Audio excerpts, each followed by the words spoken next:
Greetings and welcome to a very special episode of Action Toon Bros. Yeah. I am Grandmaster Jedi Ben Sturgeon, and with me today is Sith Lord. Matthew Lewis. That was the longest pause ever. I know. I didn't. I thought you were gonna give me a title before. That's what I was waiting for. Yeah, I did. I gave you. I gave you Sith Lord intro. because I don't know what. Yeah. I don't even know what Grand Master of Sith would be, because it would be Sith Lord, wouldn't it? Yeah, or the Not Grand gonna give you Inquisitor. Emperor. You know, honestly, could have went with that one because you're more of a Grand Inquisitor than a Sith Oh, Lord. thank you, Ben.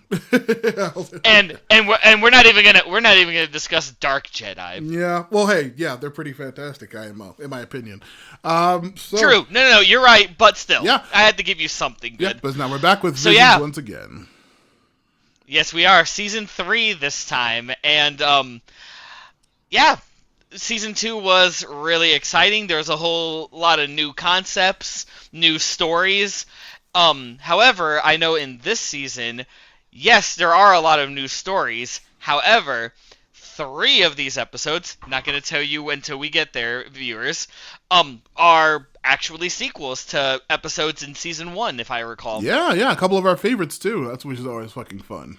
Mm-hmm. Yeah, absolutely. So yeah. I still love this project so much, and I hope they continue with it because, getting a bunch of different, production companies, animators and stuff like that to go out, do their own kind of thing for Star Wars. Yeah. Kind of like, I know a lot of them are not, super canon or anything like that, but, there are a lot of interesting concepts with this. For those of you who don't know, and this happens to be your first episode, well, hi, welcome to Action Toon Bros. Weird part to jump in, as always. Yeah, but, I mean, I would say that this is the only one we can say that with Star Wars Visions, because Seasons 1 and 2, you could jump into our Season 2 one, and it wouldn't make a difference because all of them are one-shots and they're all unique stories. Yeah. This one would be the only one where I'd be like, this is weird because, again, we have 3 episodes that are sequels. Yeah. But Disney decided to Disney, who now owns Star Wars, decided to allow try it's something been new. a decade now. You'd be surprised as to how many people don't keep up with certain news like this. Yeah. Who knows? Maybe someone's starting to get into Star Wars That'd be now. very bizarre. But since Disney owns Star Wars, they decided to try something new and different. So enter the project known as Star Wars Visions, where different animation companies specifically just make their own rules up pretty much, make their own continuity. They're not canon to the mainline story, even if you do see some recurring characters in very small handfuls. And they just go with it. And we get interesting concepts, we get interesting uses of the Force, and in some episodes, interesting use of the lightsaber as well. Yeah, they're very, very creative.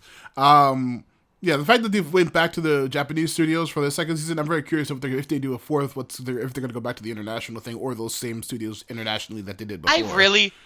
I really hope they go with the international because this is not going to be a really big of a spoiler for anyone, but all 5 of these episodes we're going to cover, 2 of them, goes without saying, but all of these were all specifically Japan.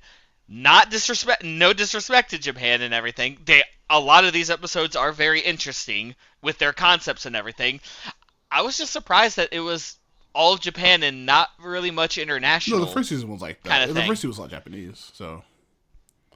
Wait, was it? Yeah, that was the whole point. I don't remember that. Yeah. I honestly don't remember that very well. No, yeah, the first season was all specifically Japanese. Second season was international. Third season was back to all Japanese again. Yeah. Okay, which means if we get a fourth, if we do get a 4th season, who knows? Yeah, hopefully maybe the international. really cool ones, kind of like the ones we're about to cover. Maybe some of them will get sequel stories. Yeah. I don't know. But also, in general Star Wars news, as of this recording, it's been about over a month since Kathleen Kennedy stepped down, since being put in charge way back in the day. a figure of a much controversy for fans and dissenters of Star Wars alike. She was literally working since like she was working with George Lucas and like Spielberg and them since like the original trilogy almost. And she was put in charge once Disney took over Star Wars. She was like a controversial figure, but she stepped down about a month or so ago. Like, when this comes out, it'll probably be several months ago.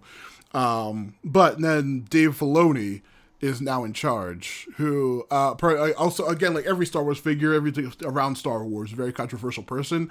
I personally love his stuff. I love all of his work on Clone Wars. Is amazing.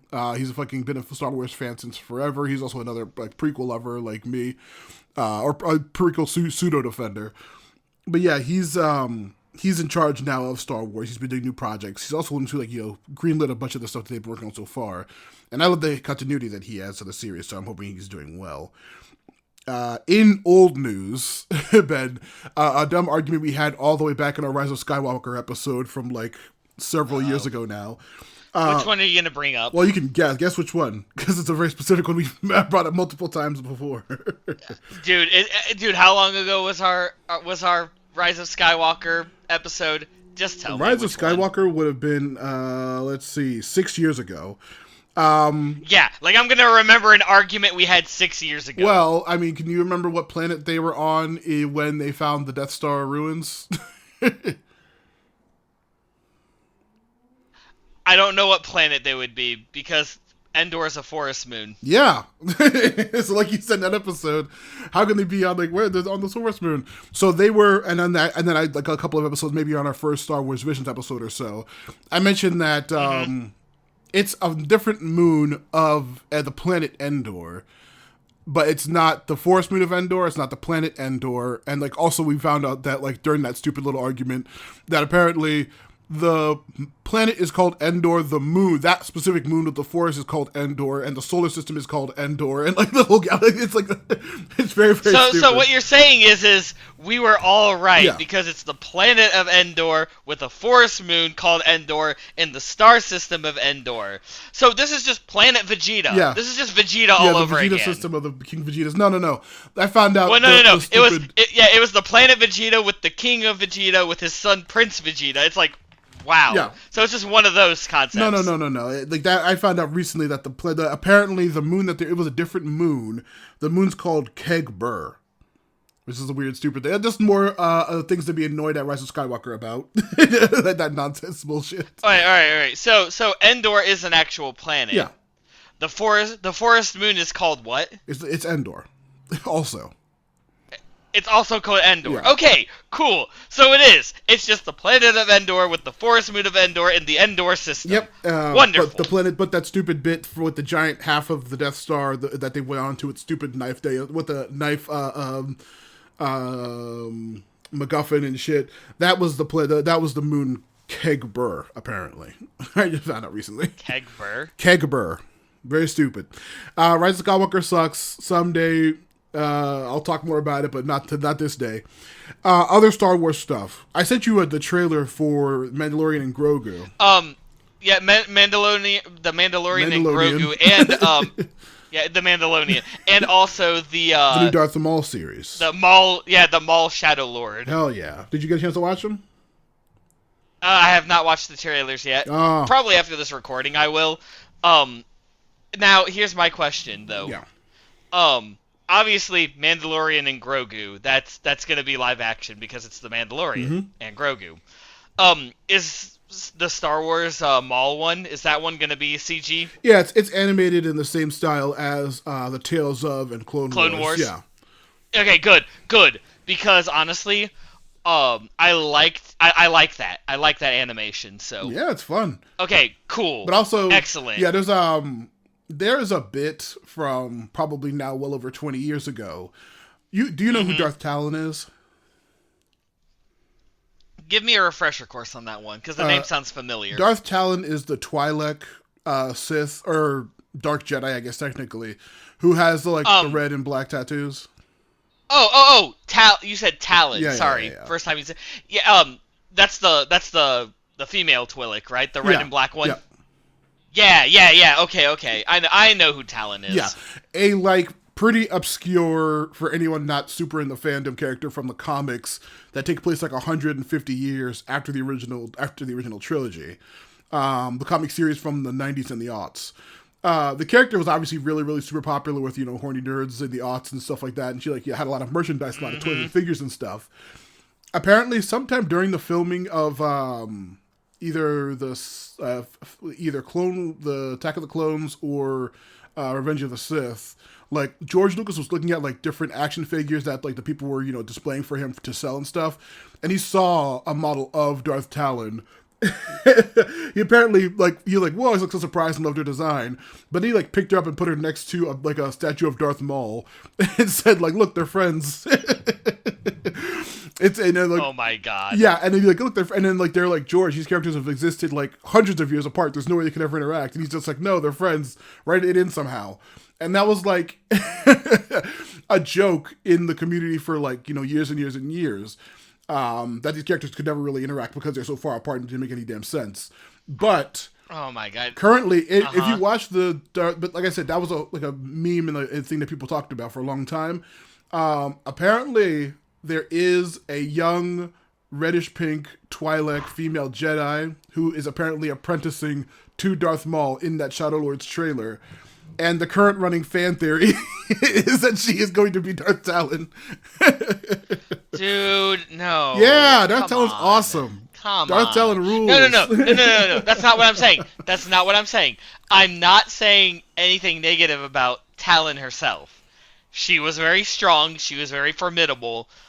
I just don't want him to do some stupid thing where it's like, it's retconned now because, now with Star Wars, it just seems like the only thing they can do that's not Star Wars Visions is retcon everything. They didn't retcon anything. The entire comic series Star Wars Legacy that Talon was from has already been like decanonized back when Disney did their whole giant like takeover thing when they decanonized everything that wasn't like Clone Wars and Rebels.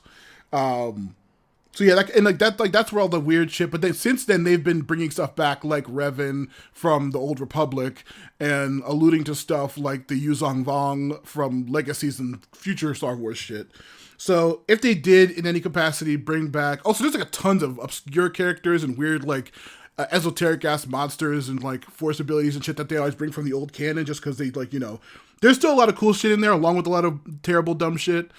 But, like, if they bring Talon back, and if they make this girl actually start Talon, and make her a canon character, and actually, like, utilize her in any way, shape, or form, I think that'd be fucking awesome.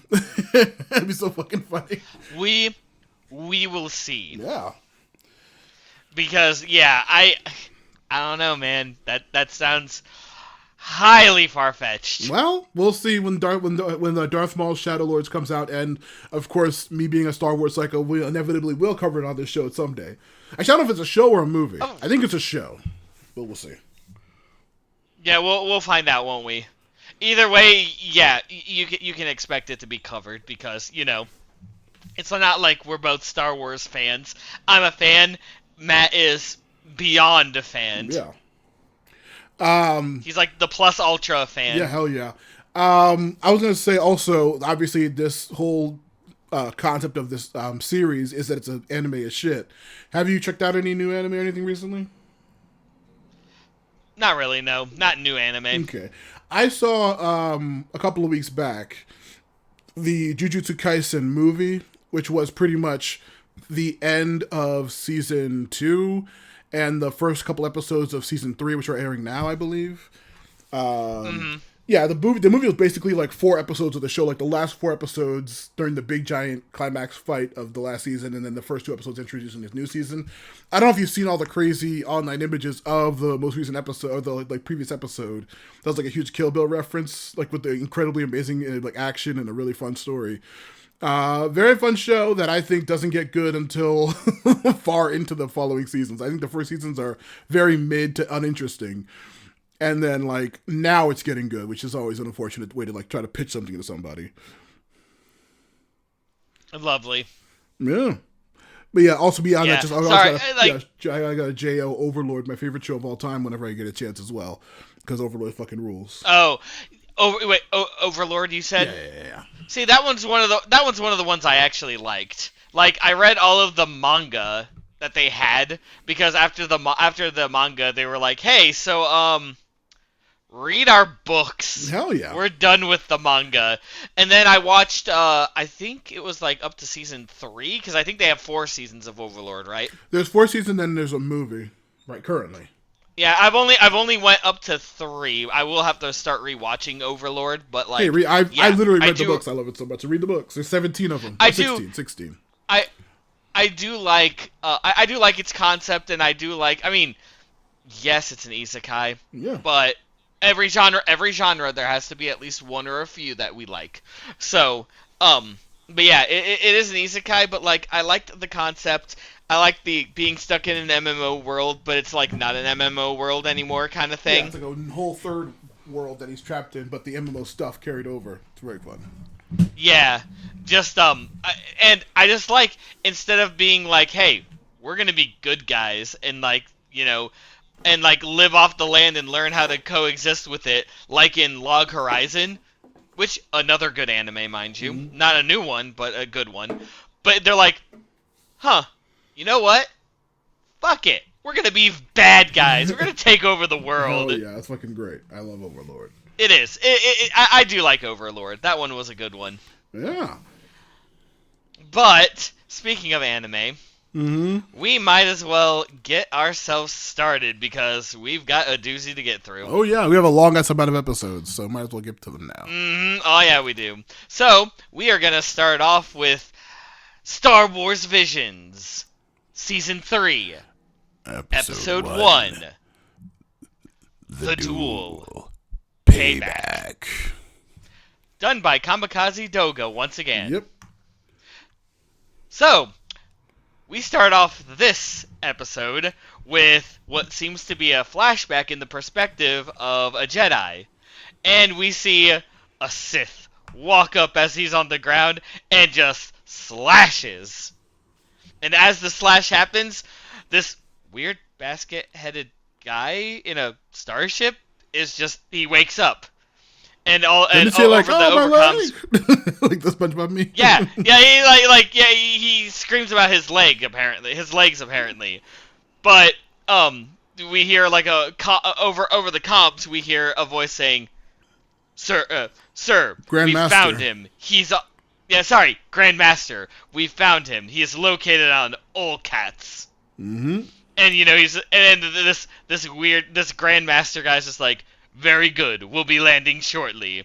And then we get the title card. Hell yeah. Then we see an Imperial Walker that's been converted into some kind of like tree bar / gambling hall. AKBK. Yeah. Yep, it's an AKBK. I thought it was an AT-AT. Nope. I had to dig this one up. Yeah. It's apparently an AKBK. Yeah, Imperial Walker is just like the colloquial term for it. But anyway, yeah, it's been converted Right, yeah. into a tree bar bar and gambling hall. We see some like old troop armor wearing people just like gambling. Yep, see. and note also, all of the servers are not droids. They're actually Ewoks. Yeah, very funny. We see like some troops like betting, and they're going against an Anzellan named Qdama. The Anzellan's what Babu Frick was. Yeah, but as they're like playing craps or whatever the equivalent of dice games are, we see our old familiar friend from the first duel, the Duel, R5 appears, and he breaks the dice in front of him, revealing a little weird red thing, pretty much saying, "Hey, look, you guys are cheating," kind of thing. Yep. And then he gets chased, and all the troopers are like, "Get this guy!" Ah! And as R5's getting chased, we see the owner, the Anzellian, Kedama. A droid walks up to him. I forget what this droid is, but he's like, Master Kedama, someone's causing a ruckus." He's like, "A ruckus, huh? Annie-san, get over here and take care of it. Don't kill anyone this time." And we just see like this. We'll find out later, but Twi'lek woman just is walking out. Yeah, she's of the door. she has her the leku, the head tail things like wrapped up in a very crazy ass way under like a traditional Japanese looking ass hat. Yeah, And then as we go back to these troopers trying to chase R5, in which case R5 stops and is scared because we see this Annie up here, and she's just like, "Really? You're the troublemaker? All right, fine. This will be easy." Before she even gets to get her light, or whatever out, we see that we hear just this ruckus in the background, and we see the Ronin up here. That's right, the Ronin is back in his own series. Yep. And she makes sure that everyone is reacquainted with the fact that he's a former Sith hunting down Sith. And so she gets out her lightsaber, he gets out his lightsaber. They just start dueling. Yeah, she knows who he is, and they start their actual fight. But while they're fighting, the droid goes and hacks the house room with the Unzellan is in and sets the walker to start walking, actually operating, which is a terrible idea. The duel continues, and what's referred to as the Yakuza troopers is what they call the actual stormtroopers in the old armor. They're falling out of the walker while it's actually moving. We see it's actually not moving, but yeah. Yeah, we see she has the red kyber crystals. This is what you're after, right? And as it's actually moving or begins to move, the walker causes a huge avalanche that they're fighting. It turns upside down at one point where it's falling off of the cliff, and then they're actually fighting on top of its feet. They're moving in the air. It's very fucking cool. But as the duel was happening, before the whole walker starts moving and falling and tipping and everything, we noticed that in the crowd there's a Rodian locked onto the Ronin. Mm-hmm. After the whole everything as everything's tipping over and falling in this weird casino gambling thing, the Rodian jumps into a cruiser, and we hear on the other end we hear someone saying, "Thanks for the information. We'll be landing shortly." And thus we see in the air, we see a bunch of cruisers coming down, and thus we get introduced to Jedi Crusaders? Yeah, the Crusaders. They say they are here to grant judgment. The one dude shoots down and actually starts fighting with Annie, which is a fucking cool ass fight. Yeah, well, more like it's one-sided because we're talking this guy introduces himself with an anime flash step. Yeah. And then as he's about to kill Annie after their one-sided duel, the Ronin just pushes her off with the Force and is just that one's mine. And of course this Jedi is just I have you now. You're coming with me, and I'm gonna grant judgment personally to you. And he pulls out his blue lightsaber, and he's just he also takes off his bucket hat, his weird bucket, and we see it's just him with a weird metal mask attached to his lower jaw. Yeah, that looks like a face. It's weird. Yeah. And so, he actually starts fighting, and he actually gets a hit on the Ronin. But then the Ronin does that cool, samurai trope where he, closes his eyes and waits and stuff. And then, as he's flash stepping, as the Grandmaster's, flash stepping, he actually is able to match speed with him, and they have a wonderful little duel going on here. Yep. Now, once again, the droid begins to try to activate the walker, and you see the while they're on the upside down feet, and they begin to start moving again while they're doing their cool anime duel standoffs with each other. As they're actually continuing their duel, the Grandmaster does get the upper hand and does damage and disarm the Ronin. But the droid ends up rescuing him. Just in time trying to save him, but then, of course, gets fucking sliced up into tiny pieces. He gets sliced and diced. Yeah. But after he's why would you do such a thing like that, you stupid droid? Looks over, the Ronin's gone. Yeah. And, he is absolute. And as they're dueling, you actually get to see flashes of what's going, the Jedi's, view of the Ronin. Because the Ronin was the Sith at the beginning in the flashback. And on the side of his face, we see a weird blue light. And it starts changing to purple. And he's gets upset all the time with it. And thus, with this one, he just gets really pissed off. And he's just he starts leaving. As he's leaving, we see, let's see. Yep, we see him. He's just like, all right, destroy everything else with this. Just destroy all of this, and all of the fucking like Crusader ships are like raining fire down. Yeah, I wrote down that K-Dama, they're LAATs, which are the ships from the Clone Wars or Attack of the Clones movie. okay, I thought they looked familiar. Yeah. Well, as all of this is happening, K-Dama, the one Wookiee that he's with, and one of the Yakuza troopers are like they survived, and he's just like K-Dama's like, dude, no, that's my casino. As the Grand Master is like redoing his mask on his ship, Yeah. you hear one of the Crusaders on the other line. He's just like, hey, good job on your revenge.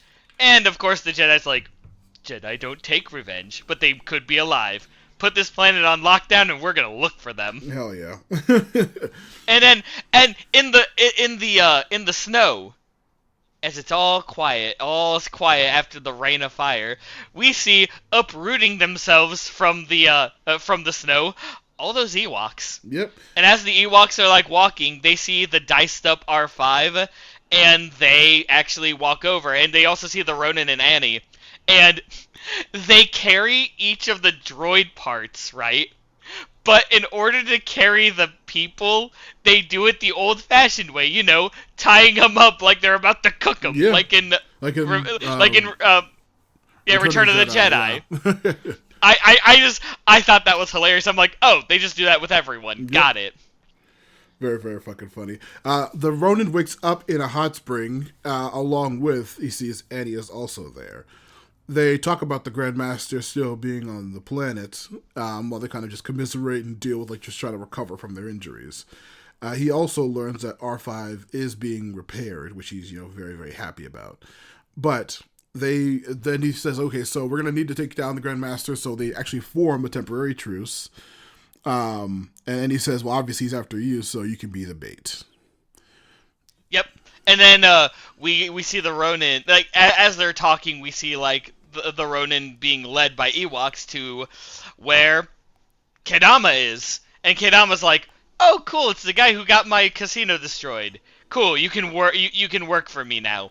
Also, hey, take him to his friend R5. And we see that R5 is literally ahead. Yeah. And he's like the main computer in this whole like defensive like map and like defense thing to intercept the Crusaders. Yep, that's why they start making an actual plan to how to deal with the Grand Master and all the Crusaders. They begin setting some traps up as they like figure out how they're gonna trick them. They like plan on trying to like deceive all of the. I don't know what do they actually call like the whatever the equivalent of the rebel troopers would be. At night, we see that the Ewoks actually do set up on the bridge. They put a bunch of like traps and stuff on it. They also have a giant shield around their base that Kodama has. Yep, and as Annie and the Ronin both, yeah, that's right. Annie gets to be gets to be bait as well. Yep. As they both like walk on the bridge, we get to see the Crusaders because apparently they like what a part of the plan is to lure them. So Kedama gave them like the coordinates for the Sith, right? And because it's all according to Keikaku. Keikaku means plan. So as they're on the bridge, the Crusaders appear. Mr. Grand Master guy looks and is like, all right, the male, you need to bring him alive. Do not kill him, not even by accident. I don't care about the others. Yeah. And so, just like in a Return of the Jedi fashion, all of these, like, what would you call these guys? What kind of, like, troops would these guys be? Like, were they just be I guess Crusaders? it's Crusaders. Yeah, there's a real other term for them, I suppose. Yeah, okay. So a bunch of Crusaders with, like, weird green glowy, like, shock sticks or whatever start running up, and just like in Return of the Jedi, the Ewoks start blowing their horns, and missiles fire, and everything just happens. Yeah, it's just the battle on Endor all over again. So far in this and I believe the first part, like it's all black and white. We didn't mention the actual art style. Except for the sabers, always they're bright blue or they're bright red. And I also noticed weirdly the explosions are like super bright yellow, which is very fucking cool. Yeah. Well, anything that produce like a lot of things that produce light, like I mentioned earlier, the side of the Grandmaster's face had like blue lights, and every time he would get angry, it would like shift the purple kind of thing. Yeah. Or like you said, the lightsabers always have color. The weird little green shocky things on which I'm going to assume maybe has something to do with Kyber, except for the explosions, like you said. Yeah. But yeah, it's all black and white. Except there's very little color in this. Yeah. But Annie lose her arm when she was fighting with the Grandmaster in the original fight? Yeah, because in the hot spring, she showed that she has a prosthetic. Yeah. I was thinking she's fighting. And so right now she's fighting with like her one flesh arm because her other one's in the sling. Mm-hmm. But as all of this is happening, Grandmaster gets mad and he starts flash stepping. And of course Annie's just like, alright, let's do this. And she starts facing off and actually matching with the Grandmaster this time. And as all of this is happening, she pulls out, I kid you not, her frickin' Grievous prosthetic. Yeah. Because it's literally her prosthetic arm, it stretches out and there are like 13 or 14 mini like red sabers, and they all start attacking with her just standing there. I'm like, I was gonna say, yeah. Wow. For Digimon fans or anybody who played the new Time Stranger game or any of the old Digimon stuff, if you know the one Junomon, who's like the one based on Hera, she has these weird like armrest things that literally looks exactly like this. I'm curious if like the anime studio worked in the art style or something like that. But yeah, it's like a weird gauntlet that's like floating around her wrist of a bunch of little mini lightsabers. It's so weirdly awesome and specific. Yeah, right. Kodama then readies the actual defenses around the actual base as the Ronin begins to just easily take out all the Crusader troops. The droid, once again, does his signature fucking, in anime terms, it's called in Atano Circus. I think I mentioned in the first episode, where like just a huge amount of missiles fire all out of a bot or a mech or something like that at once. It's a very fucking cool visual, all shooting out of the droid. And then we see that as the troopers are approaching Kodama, the Rhodian bounty hunter actually saves him, which is the crazy, like, wait, what? Yeah, well, he saves him, and then he leaves. Yeah. Even Kodama's like, oh, I see, going after something bigger? Yeah, screw you, buddy. And then, of course, we get to, like, the arena, because this Grandmaster is taking out a few of the, little by little, a few of these weird tiny lightsaber things. And we get to, like, the big, major, like, duel arena, where, like, the Ronin presses a button on his cuff, more missiles in that, what did you call it? An Atano Circus. And another Atano Circus appears, but like, nothing crazy happens. Because he's a Grandmaster. So the Grandmaster goes over, actually is able to disarm and cut off the prosthetic for Annie, and, like, literally, like, force shoves her, like, to a building, and she is out of commission. Yeah, possibly dead as far as we can see. Well, yeah, because a giant stone, like, smacked her in the head, right? Yeah. But then the Ronin and the Grandmaster, Yeah. they finally have their big moment, and as the Ronin is like just fighting him, this guy is spouting platitudes about all kinds of like Jedi lessons. Balance needs to be upheld, therefore the dark side needs to be destroyed. The Ronin, because on the ground, the little mini ones that were being cut off, they're still on the ground and they're still out. Yeah. So the Ronin is able to use the Force to, like, hit the Jedi's mask and do a little bit of damage. And then he starts spouting platitudes about, Jedi are ignoring the other side. You need both for balance, blah, blah, blah. Yeah, you need the dark and the light. And then we see a flashback of him in the past. That's what he said to the Jedi in the past when he cut his legs off or whatever. That he said, yeah, you need the light and the dark to balance. Yeah, right. And then, of course, we get one of the cool, more anime-esque scenes where the Grandmaster goes to stab the Ronin with his with the lightsaber, but the Ronin uses the Force to, like, kind of do like the blade clap kind of thing, Yeah. but he's just using the force to like not get stabbed. And then he gets stabbed. And of course, as he's like, oh no, I'm dead, he looks up and is like, or am I? And then Annie shows up because she's alive after a giant rock hitting her head. Yep. And she has one more lightsaber. And it is a prosthetic leg. Yep.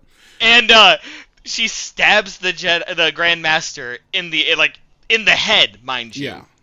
And and by the way, after Annie got disarmed, so there's like a lightsaber that's still out, mind you, blade's still out on the ground. Well, when the Grandmaster gets literally like stabbed in the head and kicked at the same time, he drops his lightsaber.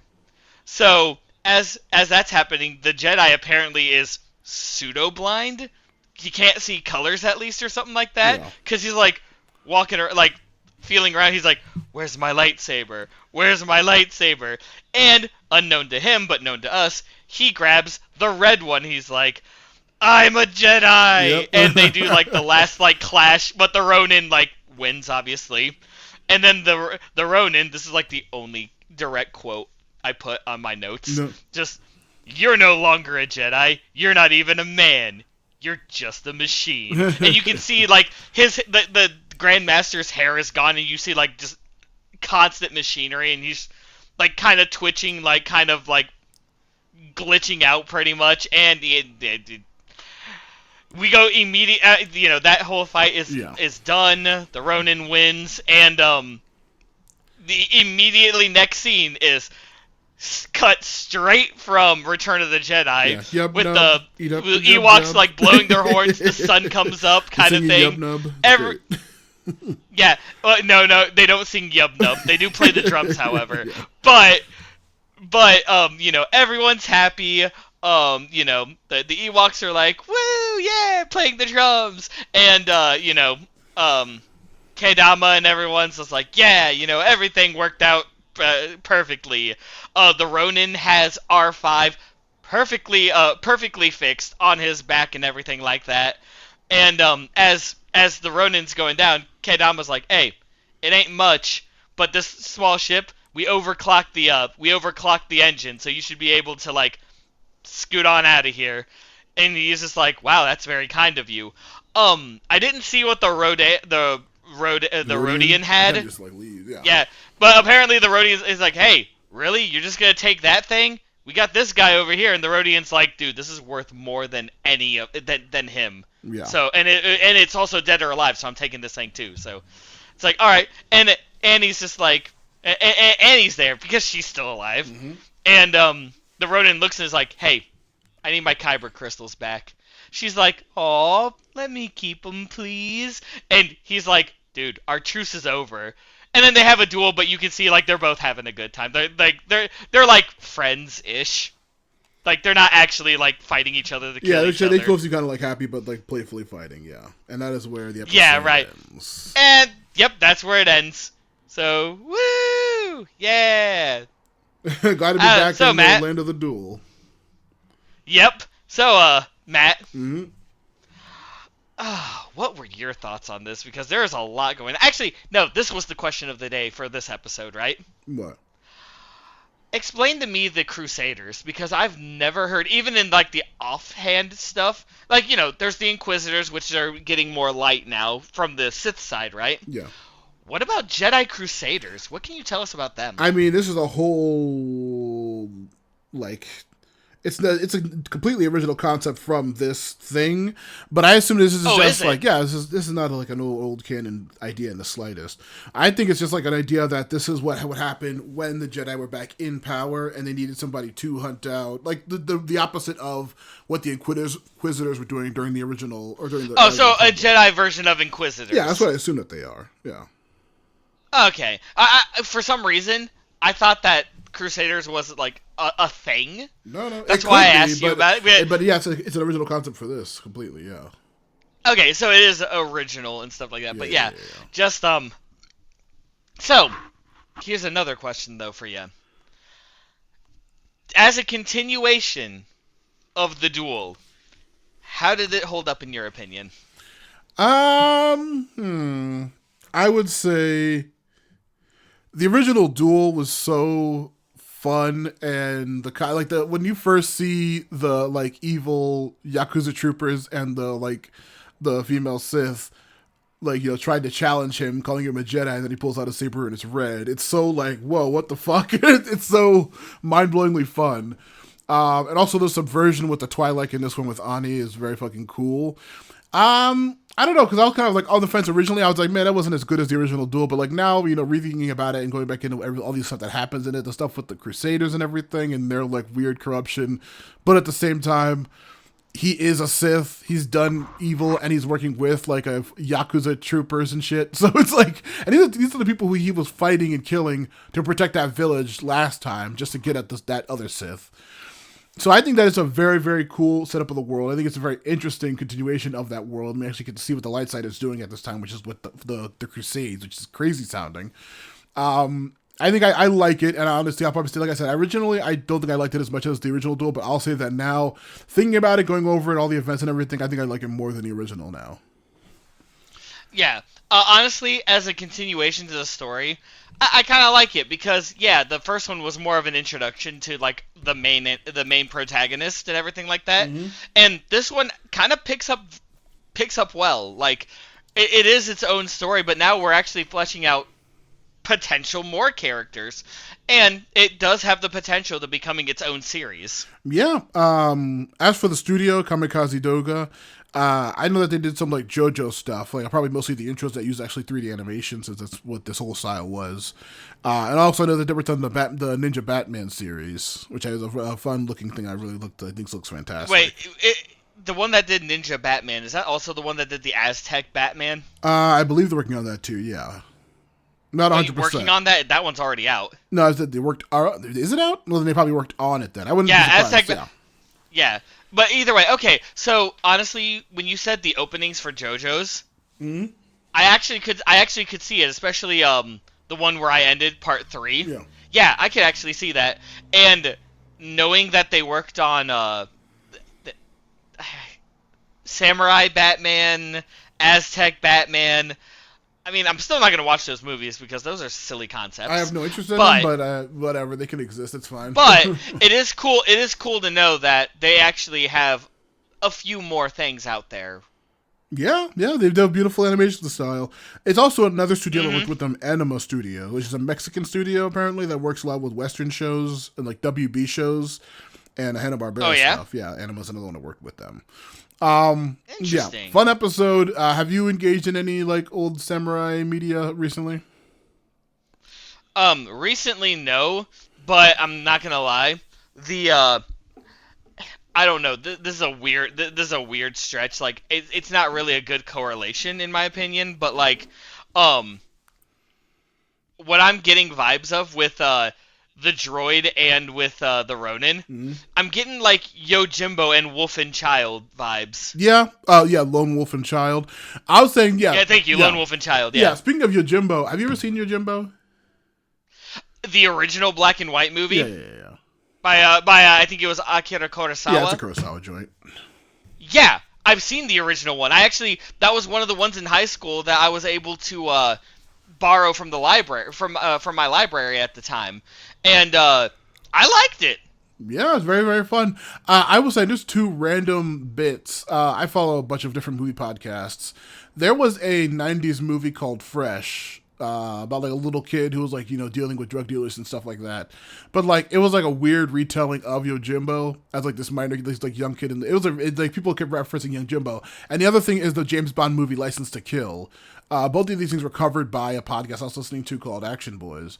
And they mentioned that both of them were inspired by Kurosawa's Yojimbo. So I was like, oh, so like anytime it's like, tricking somebody into fighting, tricking 2 different factions into fighting each other is, I guess, like that's the main story of Yojimbo.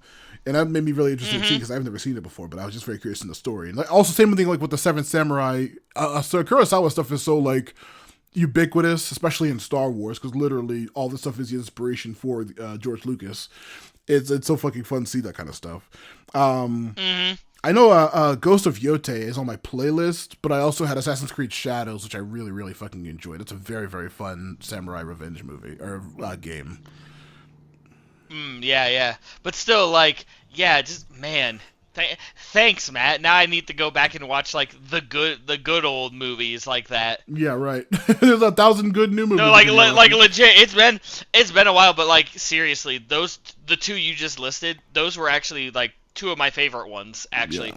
I guess. I don't really go into like Japanese culture or anything like that, but those two made me have more of an interest and a fascination with it. Yeah, I mean, I'd probably sooner just play Ghosts of Yote in the Akira Kurosawa filter, which has the like black and white in the film, the grayscale and the film grain. Which I played Ghost of Tsushima all entirely in. It's fucking beautiful. Like the sound's all like crispy and old sounding. It's a great filter to put on a game to just feel like you're an old ass cool samurai. Nice, so nice. Fucking I good. forgot that Ghost of Tsushima actually had that. Yeah, That's yeah. actually But really the cool. Ghost of Yote is the new one that came out last year. I still gotta play. Right. Yeah. So yeah, apparently they fixed it So- and have like a more accurate, actually black and white, not grayscale Kurosawa mode, which I really want to fucking check out. So Yeah, man, been a while since I got to talk about that. Yeah. Had to pull out the media, and not to mention the sci-fi anime version of the Seven Samurai called Samurai 7. Not gonna mention that anime that I actually, when I was in high school, actually enjoyed, and I still enjoy it to this day. there's a lot of good If we want to go to if we want to go esoteric, kind of weird anime. yeah. But speaking of anime and stuff like that, it's time for us to get to our first original story from this season. Episode 2, The Song of Four Wings. This is by Project Studio Q. Yeah, Project Studio Q. Yep. Project Studio Q. And we start off in like some kind of ice planet. Whoa. First we start like off with a Aurora. little crawl, Star Wars like crawl in Japanese. Oh, yes. You're absolutely correct. You know, it starts off with the ever famous "A long time ago in a galaxy far away," and it talks about the Empire being that's what it was, the snowy planet of how do you say that one? Joetis? Jets, probably, yeah. Yeah, okay. And because there's a rebel base there, and you know the rebels prepare to evacuated, and there's some recon going on there, and then we cut to Jotis. Yeah, we see the classic Star Wars space shot, and then we scroll down to an Aurora Borealis over an icy planet. We see a red girl in goggles playing a tape as she's playing what I wanted to call it her mixtape. Yeah, her chill tracks, driving around music. She is on some kind of speeder bike, and with her droid R9 TR2 or TR2. Yep, TOR2. And as she's you know like listening to this music with her TOR2, we see like a holo projector come up with a Mon Calamari man, yeah, Mon Cala. Admiral Basil QC. I don't remember the name. Yes, I had to look that one up. Yeah. I just refer to it as like, hey, calls her like, hey, princess. Yeah, the Mon Calamari. You're in danger, princess. What are you doing out there? Well, no. He was like, hey, don't play music when you're doing recon. Yeah. Princess. Okay, Yes, which, by the way, Matt got, as they say, they are calling her princess. And she's like, all right, fine. And stop calling me princess. That part's dead and gone. The kingdom is we should gone. just leave it to history. Yeah, we should just leave that to history. And he's like, okay. The Mon Calamari giving a side eye to TOR2. He's like, oh yeah? Well then, hey, why don't you get rid of this one and get a new one? After all, he is just an ancient relic of the past. And she's like, dude, no, I'm not getting rid of him. He's cool. And he's the only one that can play my music. Yeah. Yeah. And then, of course, you know, as she's going up, she sees like a whole bunch of like destroyed buildings and stuff, like a town. She also nearly hits And a cliff when she first sees it. Yeah, like over a cliff, and she's like, "Hey, I'm gonna go down and take a look at this. I'm gonna take a look at this. I'll call you back, pretty much." Yeah. And you know, The droid does scan and does get a signal, so she's gonna go look for survivors. Yep. And as he's looking as well, despite the Mon Calamari being like, dude, you shouldn't go down there, come back and we'll regroup, kind of thing.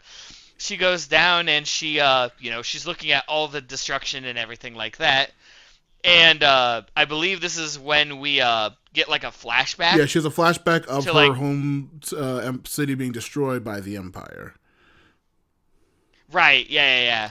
So as she's tracking down this life reading, she finds an origami paper crane on a wooden floor. Yeah.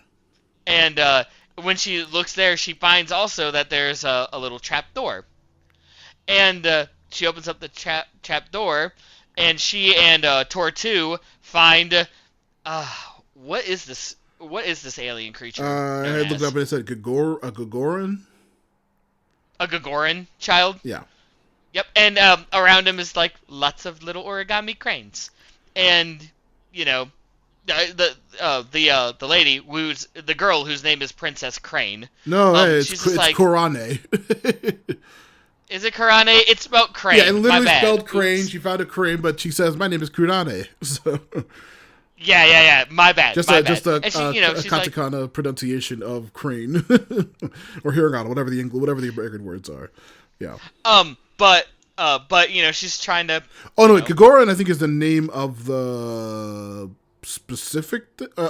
she like asks who it is, and they find out that it's a Woopus. So I don't know if is Woopus either Gagoran is the name or Woopus is the name. No, Matt. Yeah. Matt.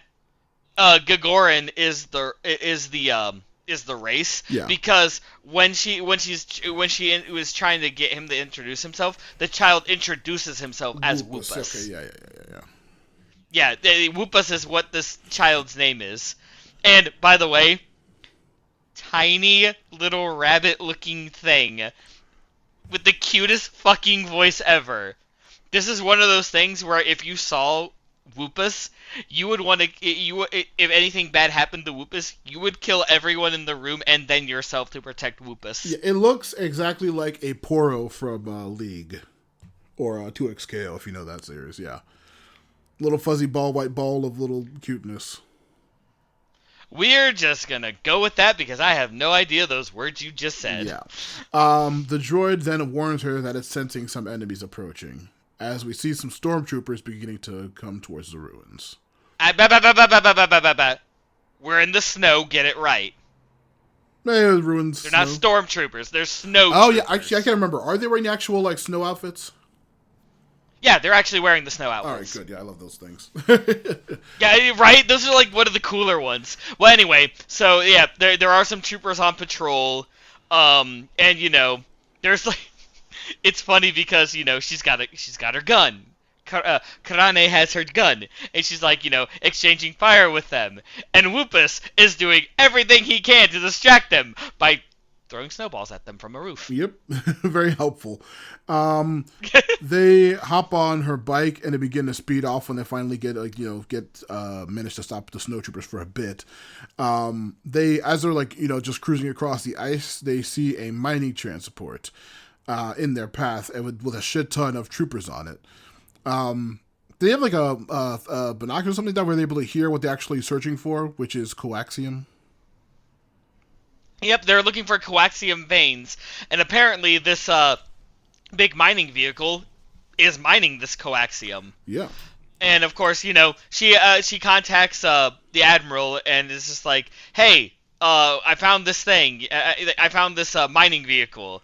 I think they're finding coaxium." And he's just like, "Oh, great. That's one." She just pretty much talks to him about it. Yeah, that they're not there's that. troopers here. They're not trying to find our base. They're just here for the coaxium, which is hyperspace fuel. Yeah. Yep. And then, of course, as she's talking to him, we get a warning, a danger, and we see a bunch of... Call them what you want. I call them AT-ATs. People call them AT-ATs. Yeah, I call them AT-ATs. Call them what you want. You see a bunch of them, emerging... Literally, popping up from the ground. Yeah, insane. Just anime nonsense. And then, of course, their pursuit, them popping up, we get another flashback to Karane's homeworld during her childhood, and how like the Empire would like attack them. Where her mom is like, you have to flee. You have to flee and take Tor 2 with you. Yeah, and gives her a crane see, headband.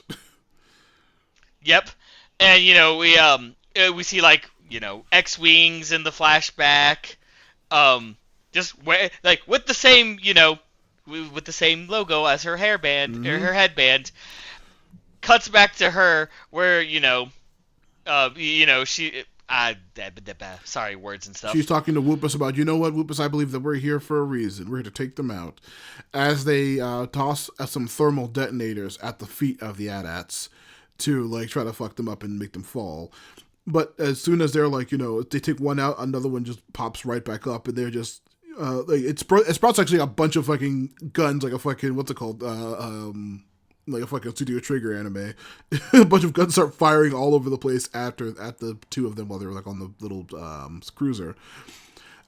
We see like she jumps off of the speeder bike and the droid turns into fucking flight armor mode. Yeah, anime flight girl armor all over her, and she has cannons. And then like she tries to firing at the AT-ATs, but they're not working. So she while she's like flying in circles trying to distract them, she's getting repairs done via Tor 2 and the flight armor.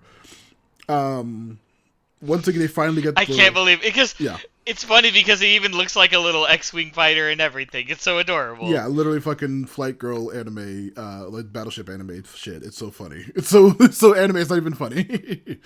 The minute they finally manage to plug in and activate her missiles, she fires into the exhausts of the AT-ATs and actually manages to blow them apart. Very, very fucking cool fight. Then she gets back on her ship after like destroying this whole giant facility, and she's like listening to her music. She says that this music is from her old kingdom that she used to have, and she's just like chilling out listening to it. And then once again, the Admiral calls and thanks her for taking out this major fuel source for the Empire, which is going to be really helpful for the rebellion. And as she's like, chilling out, she thinks like her jets. Wait, what is it? She thinks her jets feel themselves. Boom. Yeah. Oh, yeah. She thinks they're like, oh yeah, they're just kind of just like free, fix themselves. It's so fucking cool. And then like while she's like, thinking about how that happened and how like she managed to be able to rescue them, we see that the Whoopus is actually force sensitive. Yep, Whoopus is force sensitive, and then they go into hyperspace and to rejoin the Alliance, and that's where the episode ends. Yeah, nice short episode. I hope you like Girls on Journeys with a Droid, because we're going to get a lot of those episodes in this batch. Surprisingly enough, yes we are. Mm-hmm. But honestly, okay, look, I get it. It is a trope. It is a trope. This, the mech suit and everything like that. It kind of fit in this, I thought. Well, yeah. Oh, I mean, if you know what the actual studio project, Studio Q, other stuff they work on a lot of mech anime. If I remember correctly, wasn't one of the things that they worked on freaking the new like 3.0, 1.0 Evangelion movie? Yeah, the newer movies with all their weird new characters and crazy weird designs for new Evas. Yeah. And then I knew there was that one. The other major one is the new Gundam series. That's what it was. Or whatever the hell you pronounce that fucking GQ. That's what it was. Yeah. X. Yeah, that new Gundam series with the two girl protags. That's not the gay Witch Mars one. A different gay Gundam series. Okay, you said Brigade Gundam? Yeah, Brigade Gundam. No, I said I heard the non-gay witch one. I literally thought you said the other gay one. Okay, so you did say gay witch one. Yeah, Got yeah, it. yeah. Moving on. Not the gay witch one. But okay, yeah. So I remembered the Evangelion ones, and the re-remake of Evangelion, like those movies. Yeah. I mean, from an Evangelion standpoint, which if any of you have never watched that, don't worry. We're probably not going to cover that on here because that is so brain fucky. Yeah, it's weird. It's so weird, and we're not even going to we're not even going to discuss End of Evangelion because that one's even weirder. Yeah, they're all weird. The creator's a psycho, but he's a great artist. This studio, I like their animation style. It's very poppy, it was good, cute, fun style. Yeah. Yeah, it was not bad. It wasn't bad. And this episode, I mean, just like what we said earlier, there wasn't a whole lot of plot, but it got the point across as it needed to. Yeah. We got introduced to some interesting characters. Yeah. And that's debatable. We found and we got introduced to holds up Whoopus. Yeah, Whoopus.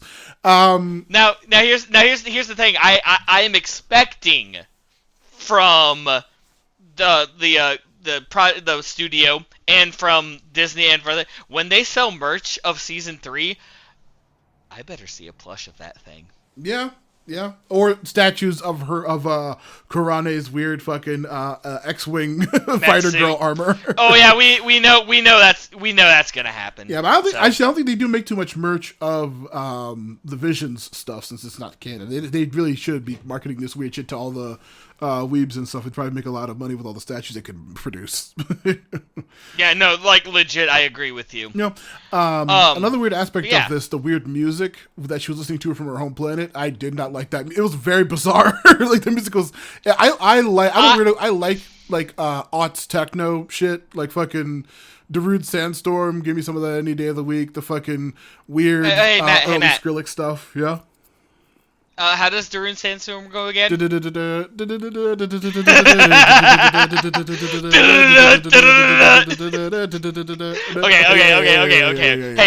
Hey. We don't want to get copyright claimed. Oh yeah, not again. Yeah, fucking. Her music was very, very weird, and I did not care for it. But also, I wish they used it more in the series. I think here's better examples of it might have been more enjoyable. But I don't know. Here's my take on the whole music thing. I thought it was fine. Hold on, wait for it. I thought it was fine until she mentioned it was from her home planet. That's when it got weird for me. Really? I mean, that's not crazy. If you you still haven't watched any of the Star Wars series, Andor. Well, no. Has some really fucking when you see Mon Mothma's home planet during her daughter's wedding, there is an amazing scene with some crazy ass fucking space techno that actually fits in the Star Wars world, and it's a really fucking cool scene that's really fun. But like this music I don't think it sounded very good. Well, either way. This was. I mean, hey, we can all agree. It's no jizz wailing, okay? This is no jizz, but it's weird. Matt, you're gonna have to explain yourself right now. Oh my God, Ben, you're the fakest Star Wars fan ever. If you don't know jizz. Matt, stop saying that word until you explain yourself. You are banned. You are banned from using that. Yeah, that's what the name of the music for the Mos Eisley Cantina and for the Jabba's Palace. That's the music. It's called jizz wailing. No, I did not disconnect, viewers. I'm just. That's been known for like 50 years. Everyone knows jizz. I've never heard it called that before. Yes, it's a well-known. Ask any real Star Wars fan; they'll know it's called jizz. Matt. Yeah. You got to realize, you're the only true Star Wars fan in our group of friends. Yeah. Ed's a close second. Yeah, I'm about to say. I bet Ed would know. Of course, he would know. Yeah, Ed's a close second. I bet you anything, if you told any of our other friends this, they would probably look at you and be like, "What the fuck are you talking about?" Also, there's some really good there are some times where I cannot tell with you. No, there's also some really good ass Gregorian chanting, Mongolian throat singing sounding music in the beginning of Jedi Survivor, or Fallen Order, whichever the first one was. Fallen Order, I believe. Fallen Order was the first one. Yeah, there's some Survivor's the second one. In the intro when he's like on the scavenger planet, it opens with him listening to some like crazy ass chanting music that sounds fucking dope as hell. So yeah, the weird music she listened to this I was not a fan of.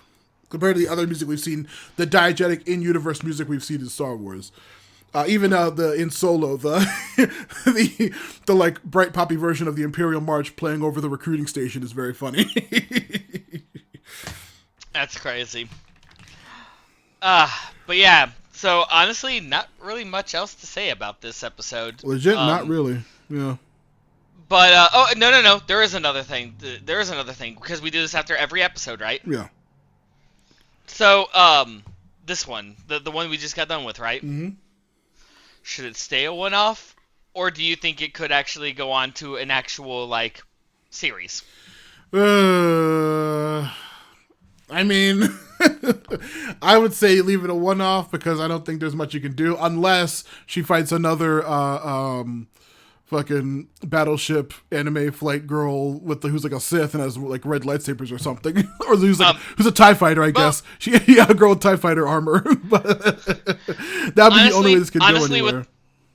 Well, no, because I can tell you where it could go. Or a Star Destroyer. That'd be fucking awesome.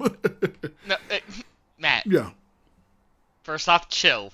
No. Your mecha is showing. I need my anime girl battleship anime people. Like all those weird shows. Secondly, honestly, it could actually be a series. I could see this being an actual series. I mean, it's more like what I want it to be or not. Not if I think it could be, but I don't know. Well, now hold on. This is my opinion on what I think, right? Because yours was leave it a one-off. I'm gonna say, yeah, sure. It could be. It could very well be a series. And honestly, I would say make it a series. There's only one issue that I see with this being a series, right? What? It's gonna be like the Mandalorian, only it's not a cool Mandalorian bounty hunter. It's an anime girl who can turn into a mech, and it's not whatever Yoda's race is. It's Woopus. Oh yeah, that would be that'd be too similar. But yeah, it would be like yeah. So I mean, yes, I say, you know what? If you can make it a series, make it a series. But there's my warning to you: if you're gonna make it a series, it's gonna be very The Mandalorian flavored. Yeah. Also, we didn't mention the voice actress for Kurane is Stephanie. Is it either Stephanie Sue or Stephanie Sue? She is the protag, or not the protag. Actually, like the technically the antagonist of Everything Everywhere All at Once. An amazing movie that she's absolutely mind-blowingly fantastic as like a fucking multiverse hopping ass evil version of herself. She's fucking great. If you haven't seen Everything Everywhere All at Once, it's like a fucking flat across the board, deserves every award on the planet, perfect, great movie. A huge fucking triumph. She's great in that. So I'm glad she got a weird little anime for Disney out of this. Well, that's nice to hear. Yeah. But we're gonna go to the third episode, which is the second of 3 sequels. We're going to episode 3 of this series, The Ninth Jedi. Child of Hope.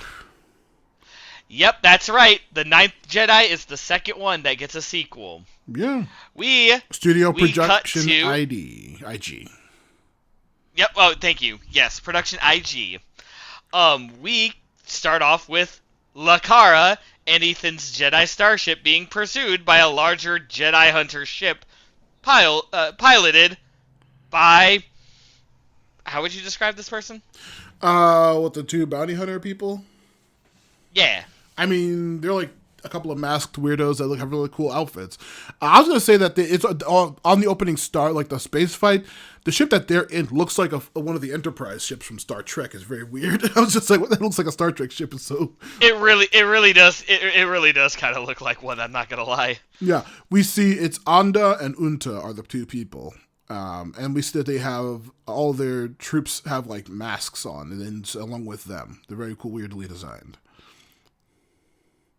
Yeah, very strangely. Yeah. Kara is like on the outside of the ship trying to repair it, but as they're being fired upon by Anda's the bounty hunter's ship, we see that like just as she's like trying to repair, she's like blasted almost, and then the old man goes into hyperdrive without her in the ship somehow. Is a fucking insane mistake to make. And before it goes into hyperdrive, they get a tracking beacon put on them, and then he goes into hyperdrive, and so does our antagonists to go into hyperdrive. Yeah, they've tracked after them. Then we cut to Kara having a flashback of training with her father, Zima. He's teaching her to believe in herself so that the Force will answer and help you whenever you are in need. And then we cut and see her floating still in space, just completely abandoned above in this weird frozen debris field. And then we see a little droid named Teto, kind of like walking around. Hold on. Oh, yeah. Don't forget the title card.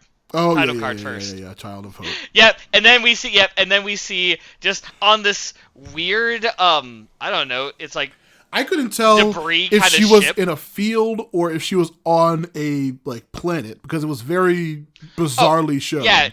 Yeah, very very just to follow. this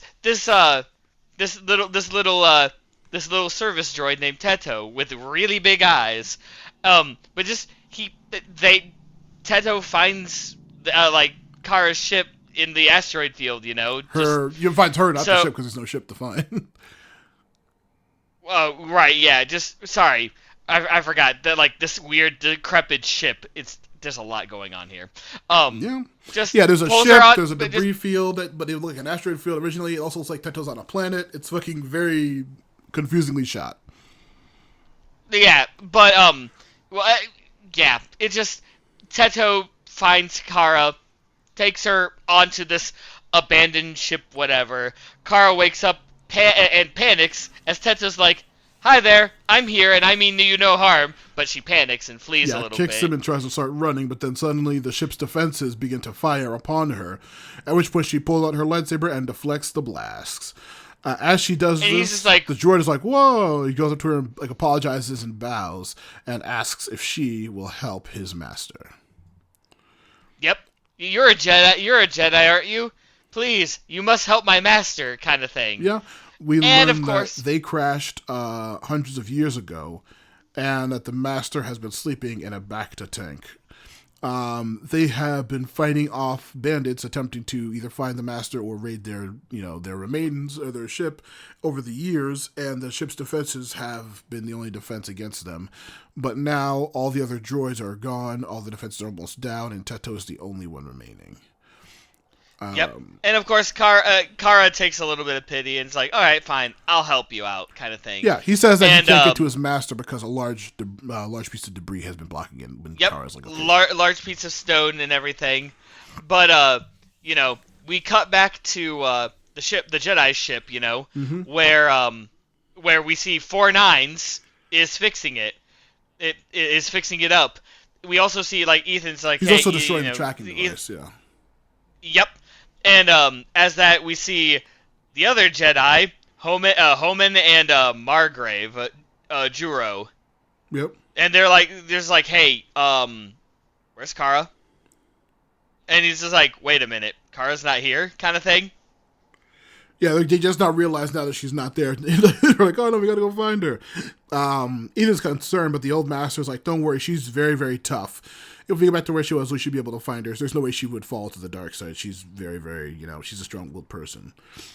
Back with Kara and Teto, they continue to try to move the debris, but it is too heavy for either of them to try to move easily. So again, she flashes back to the teachings of her father, and decides that she'll try to use the Force to move the rubble. And while she's straining to do so, she's like, passing out and like nearly, she does actually faint before actually successfully moving the giant piece of like debris. And they go to see the Master. We see that it is some sort of alien with a very tall, tall-headed alien. But as they approach, Kara senses something and kind of gets like a look on her face. Teto approaches the back of the tank and like is examining it, like, "Oh, my master! Finally, we can help him." But as they're doing that, she tells Teto that she's not really a Jedi; she's just a little trainee, and that his master had died a while ago because the life support systems have failed. And Teto is not upset because Teto's like, "Hey, Teto got to see. I got to see my master, and you did help me. You did move the giant rock. So, I mean, you may not. I don't care. I'm very happy that you that you got to help me out." She also mentioned that she was on a journey to find her father. That's what she's been doing, and the Ando and Unta are the specific ones that took him during that time. Yes, correct. And as all that's happening, she gets an anime stomach rumbles because she's hungry. Yep. So Teto's like, "Oh, I'll cook you some food." Teto's a great chef.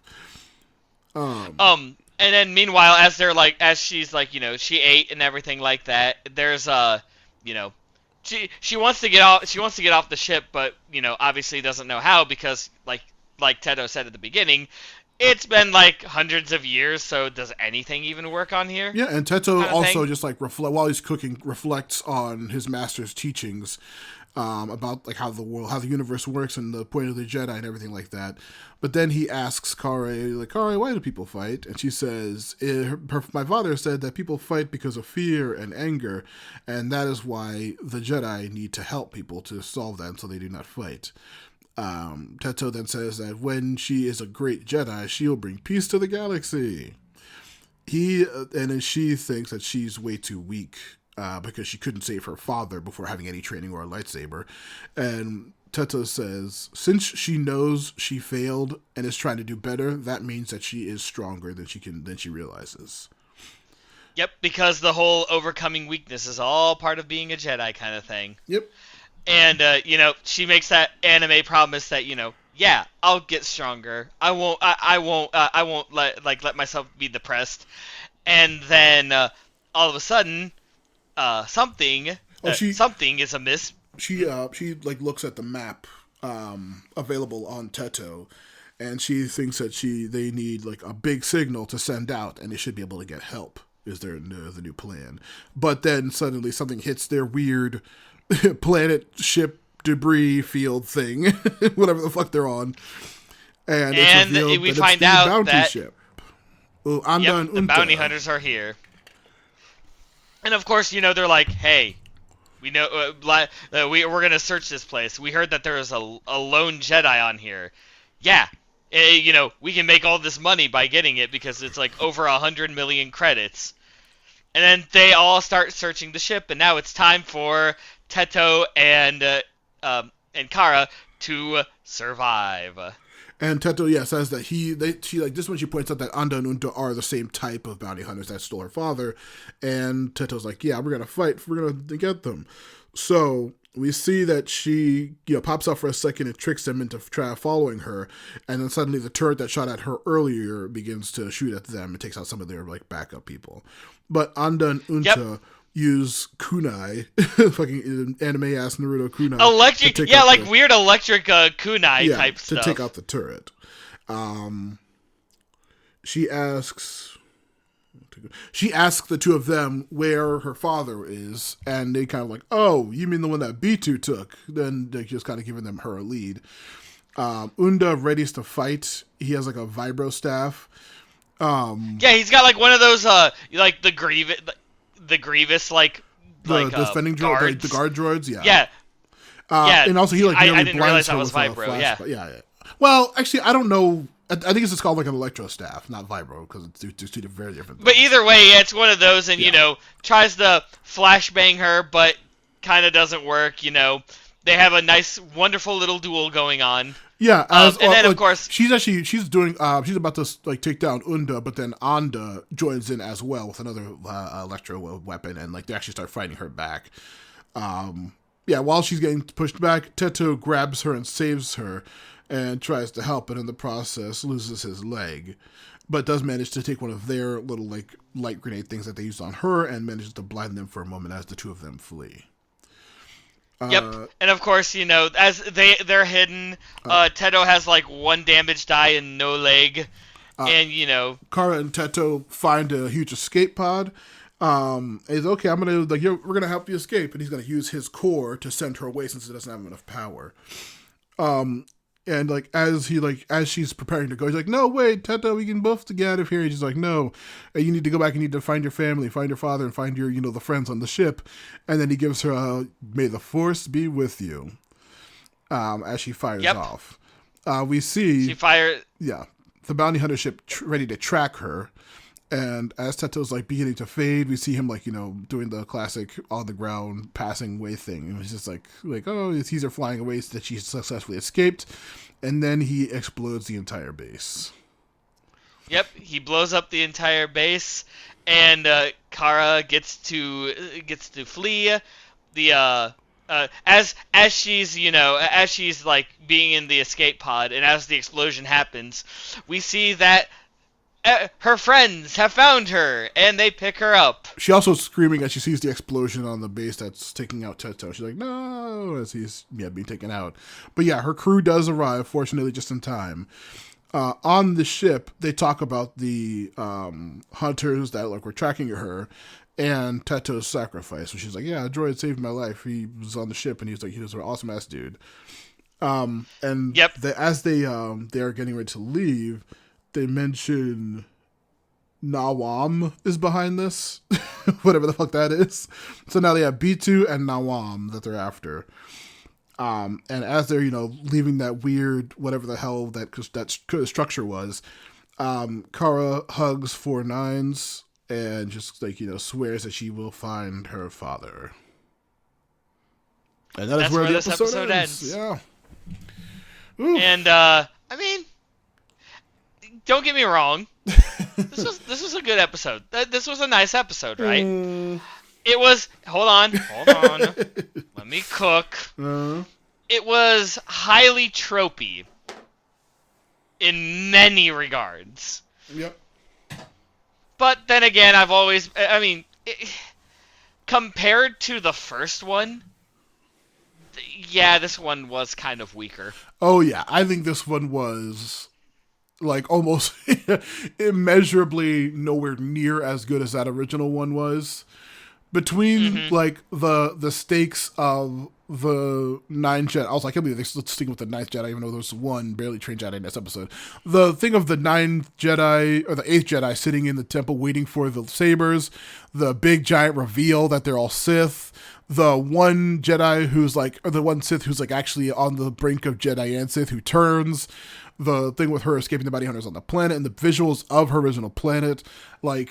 This one, I don't think stacks up like in any way compared to the first one. And it felt like like basically her falling off the ship, meeting a robot, and then getting back on her ship.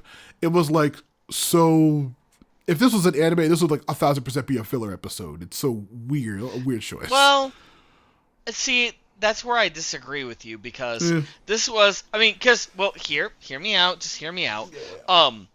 She's learning how to be a Jedi.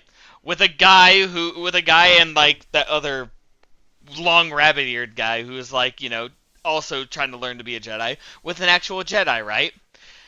In the unfortunate circumstance that she wasn't there, she had to like do a little bit of training on her own. She moved the big rock. She moved the big rock. And guess what? With a kid who is force sensitive, who hasn't actually like honed her skills, that's a big feat. Yeah, I suppose, but like, boy, this was that's a pretty big feat. Yeah, there was a lot of things like, in a story perspective, I can understand why this wouldn't be filler. Did I personally like it? Somewhat. I somewhat liked it, but I liked Teto because Teto was just a nice guy. Tedo's actor I love personally, Freddie Highmore, who I know from Bates Motel, but most people might know him from The Good Doctor, where he plays the main doctor in that show, from all the memes and shit. But when he was much younger, like when he was a teen, he was in the Bates Motel show, the show based off of what the fuck is that? Psycho, like where he played the young main guy, and he was really fantastic in that show. So I like that dude a lot. He's great. The other actor, Kimiko Glenn, who played Kara, Ben, you're probably more familiar with her as Nifty from Hell of a Boss. Oh, this is the same person. Yeah, the protag's played by Nifty, which is always fucking awesome. That's actually kind of cool. Yeah. You know what? Now knowing that, because I thought Kara sounded familiar. Now that season 2 of has been done and gone for a while. Yeah, that's the Hell of a Boss and then Has Been Hotel. Well, did you say a Hell of a Boss? I feel like I knew might what have you said meant anyway. Yeah. Same universe. No, I knew what you meant anyway. I wasn't gonna correct you because again, I didn't even catch that you said it. If you did, but yeah, Has Been Hotel. I mean, yeah, I can see that. And again, so this is going to be one of those ones that you and I differ, because I'm not going to say it was the best episode. It did fall much shorter because of the air of mystery, and, we actually got to see in the first episode how the lightsabers and the kyber crystals work in that. Yeah, where they don't really gain cool a color until, idea. that was... Yeah, so we already had that established kind of thing. So this would have been the part of the journey of the main character, where we get a little bit more development from the main character, the person who doesn't have all the power and needs more training kind of thing. But they kind of mix the formula up in a way that I kind of don't like, because second episode they threw her to the wolves pretty much. Yeah, and I'm like, nah. In the original one, it was literally fucking 3. Let's see, there were 8 Jedi waiting there. The Margrave, the one that turns, and Ethan were all good, and then she shows up and it's also good. So it was like fucking 4 side users versus 5 dark side users, and a cool ass fucking 6 surprise twist fight.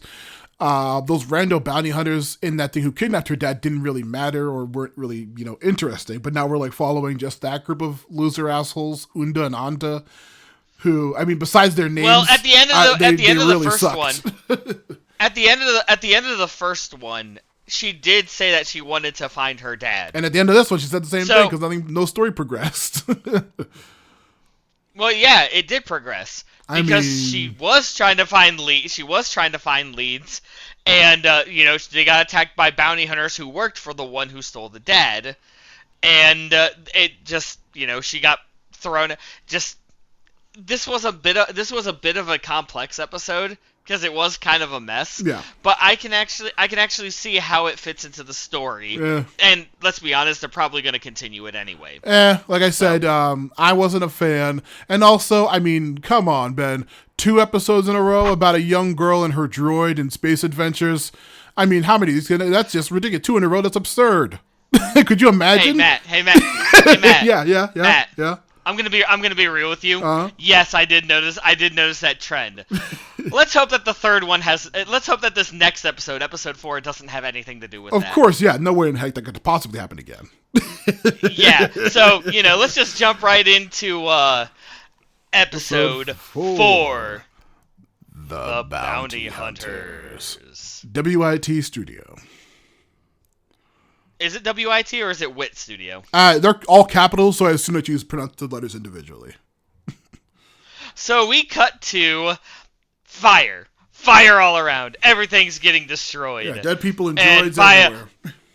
Yep. Where we see a Jedi? A person with a green Question saber. Mark? Yeah, with a green saber, attacking people, and we also see a girl with a gun. And she's gonna she's aiming at this Jedi. Mm-hmm. But of course uses the Force to take the gun, kind of thing, and the girl doesn't die because she's the main character. Yeah. As we see another trope of her waking up from a flashback. This is about the 6th time we've seen that too. We meet a girl. Right. Her name is Seven. Yep, and she's on a spaceship. She's and missing they're being, an eye as well. Yep, missing an eye, and she's being pursued. So she talks to IVA-4, her droid companion. Looks at the audience very silently. Yeah, of course. That's right, kids. This is the 3rd episode in a row where we have this trope. He's like talking to her. He's a very like friendly-ish robot. He's just like, oh, don't worry, Seven. We're like, we found the planet. We're gonna land here soon. And then suddenly he like his head switches around like the mayor from Halloween Town. And he becomes all like crazy. Yeah, right. Like, well, because she mentioned, she's like, hey, what about those assassin protocols? She's like, it's like, are you gonna remove these assassin protocols? She's like, no, dude, I need you like this. Speaking of which, now would be a good time. And then he goes from, oh, I'm so nice, to, I want to murder everyone, including you on this ship. Yep. We see that she's like, she's reflecting on like, I'm gonna get revenge on that female Jedi who got me labeled a traitor by my people. As they hit hyperspace, and we get the title card. Hey, you actually remembered it this time. Yeah, this is the one I wrote down. Yeah, right. And then we see after the fight, after they get out of hyperspace, they are, they're repairing their ship, their old rust bucket kind of ship, and they're trying to find out. Also on the how to planet get Kenya. money. I wrote the planet's called Kenya. Genya, yeah, no, Genya with a G. Oh, okay. My thing autocorrected to Kenya. Matt. The planet Kenya. Matt, you should remember everyone's favorite character from the GBA sensation Castlevania Aria of Sorrow. Genya Aricardo. Come on, Genya, not Kenya. It's not a country. Like I said, my thing automatically fucking autocorrected Genya to Kenya. That's hilarious. Yeah. They land in a droid. And a droid from Zonus Corp escorts them to who they're meeting here. A person named Jinsim. Yep, a droid that kind of has that has a butler vibe and has a mustache. Yeah. Yes. Yes, he kind of does. And they get taken to the head of this corporation. Yeah, the Zonos Corporation. And as he's talking, they reveal that that he needs a Besham, Besham is the name of the Merc company that she was with, and he needs an agent like her, but she says, I'm no longer with them anymore. They think I'm a traitor. As he's like saying the plan that he wants, he shows them, okay, well, what I wanted for you two to do is track down this Twi'lek. He says that she's been taking out his people and like destroying his facilities, and he also offers her a job at his corporation if she is successful at this mission. He offers a very hefty reward too. Yeah, of course. Huge reward. He also offers Ivy some very expensive oil that he's drinking like out of a tea thing. And it's being delivered by a small young Twi'lek girl in like a collar. So he says, "Oh yes, war orphans. We give them jobs and homes. It's we're very beneficial." And he's like, "Okay, sure." Yeah, we're very beneficial. We're giving them jobs, Yeah.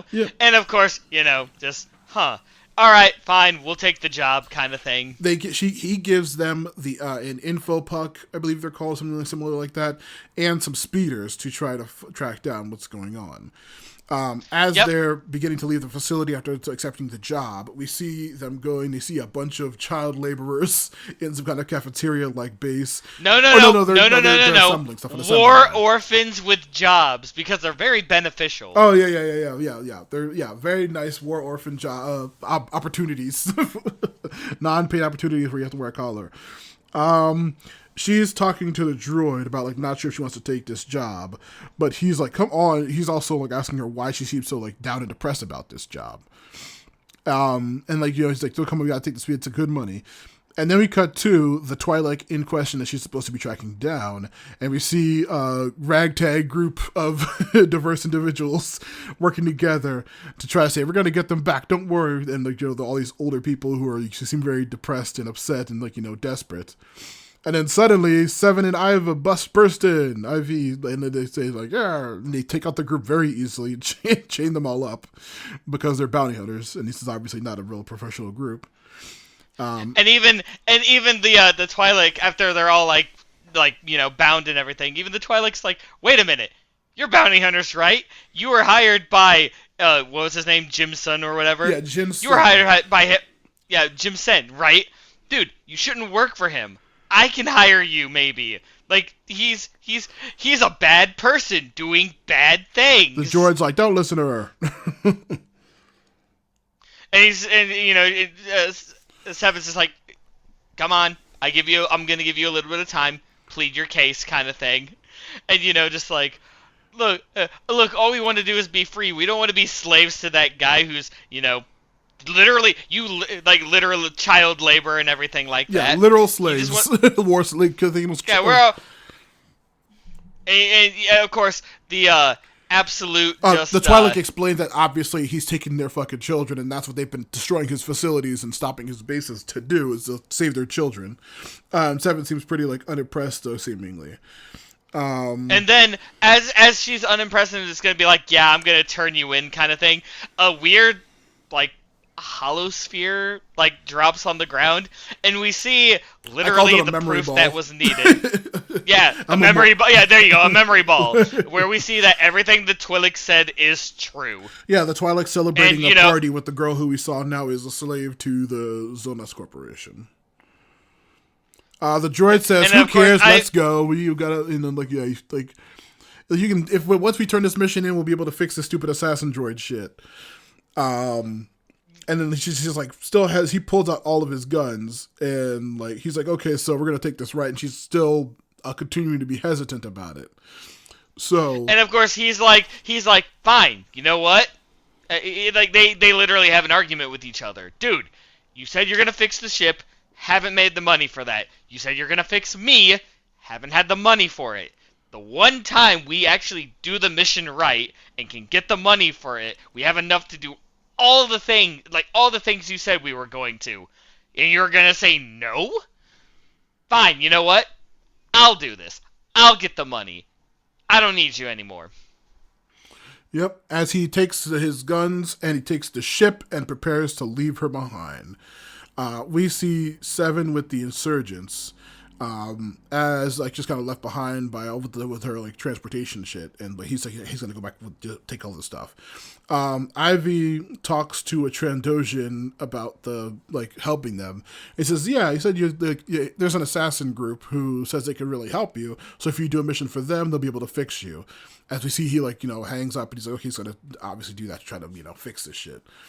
Then we see Seven returning to Jin Sim for the money. And he says, hey, man, you did really good, and I'm going to give you a little bit of extra since you did the mission so fast. That was really impressive. She questions him, so what are you going to do with all these slaves that you have?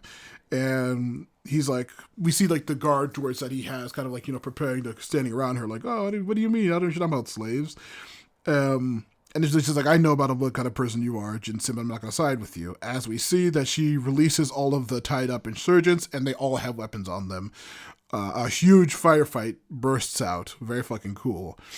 Then we see a super droidica of the... Yep, a golden droidica. I'm like, wait, what? Yep, he jumps... we hear a Willem scream as it starts blasting people, which is very fun. Classic Star Wars.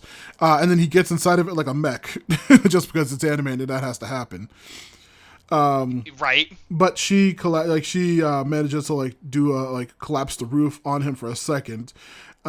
Just to escape, or no, the floor falls and they all fall down into the ceiling. Seven has another flashback to that Jedi who talked to her, and it was offering her peace if she surrendered. And she says oh, you can escape if you're a young girl. You don't have to stay with these mercenaries. As the Jedi saved her and says goodbye, or doesn't spares her and tells her goodbye. As she releases her from a slave collar that she had from the Besham people, from her people that she had. Just as Seven wakes up in real world, she is in the basement, and she's like, damn that stupid Jedi for getting me labeled as a traitor and saving me from being a slave. It's just really? That's what you've been doing the whole time. Yep. Jin Sim and finds her and Jin mocks Sim's her. just like, hey, yeah, how, just mocked and everything like that. He's like, you can't do anything. Droids are really nifty tools. And then we see the ship that Ivy was just using to run away. He's actually raining fire on him on his droideka. Yeah, He came back. They actually formulate a plan to how to take out the droideka. As I was holding off the blaster fire, Seven does the classic Star Wars Clone Wars Ahsoka trick of like slow rolling a grenade or thermal detonator through the shields, which is always very funny. Seven demands that after they finally blow up his droideka and have him taken in, Seven demands that he release all the slaves, and he begins to set up that it's actually a bomb collar, and he demands that she kills her droid or he's gonna kill all the children. And then of course she seemingly demands that he also disarm. Wait, was it? She seemingly kills him and demands she was also disarmed. Oh yeah, he shoots somebody and then says also disarm you and your droid if you're not gonna kill them. And so he has everybody held hostage. And then of course he seemingly shoots the droid and says okay, everyone disarm and I'm gonna escape. We see that IVA actually switches to the assassin side. And wakes up and then beats the shit out of Jin Sim, which is very funny. The Twi'lek sisters reunite, and they're just very happy. They take off the slave collars, and then they give them all of Jin Sim's stuff in his corporation base to try to sell for money to try to save their country, their planet from whatever the hell this company's done. And then as the team, Seven and Iva fly off, they say they're going to go make some money. They're going to get everything fixed. It will be, they're going to be good. But first they need to take down more Besham agents to try to get revenge on what happened with them. She says that she still wants to find them, that she still wants to find that damn Jedi and give her a piece of my mind. And then fucking cut to anime-ass outro song starts playing. Yep. That's where... a very anime-ass outro. Yeah. Yep, and this is where that episode ends. Yep. So, Matt? Yeah. Give me your hot take. As far as an episode without any Force-sensitive people or lightsabers... and only firefights and droids. It's all right. I'll give it it's an all right. I would be interested in a little bit more of this. More so than a couple of the others we've seen so far. Bounty hunters are always very fun. In Star Wars, we got to see her be very competent at her job, which is always a plus. But yeah, it was another anime ass episode. Another girl and her droid on space adventures, which I guess Japan just can't get enough of, which we all know. What did you think of the episode? So, this isn't saying much with these batch of episodes we've gotten so far. Uh-huh. So far, this is the second best episode of the batch, unfortunately. Because, let's be honest, they started off strong with the duel. That's how even though it wasn't... even though it was a good sequel to it picked up where it left off and everything like that. That was great. This one right here, it's with the other two we got, this is the second best one because we actually had a bit of inner conflict going on with the two friends kind of thing. Yeah, and actually engaging story for the most part. Yeah. Yeah, we actually this mystery is the second... that was interesting. You wanted to sort of what the hell's with the Jedi? It was Yeah, this is emphasis on the slight part, but yeah. Mm-hmm. And honestly, this is the second best episode of this batch in my opinion. You say very unenthusiastically. Well, okay, look. So far. Hey, we're not at the end of the episode yet. That's why I said so far. Yeah. Because we still have one more episode to cover. Oh, yeah. But we have had 4 episodes, right? Mm-hmm. One of them was very Akira Kurosawa, right? Yeah.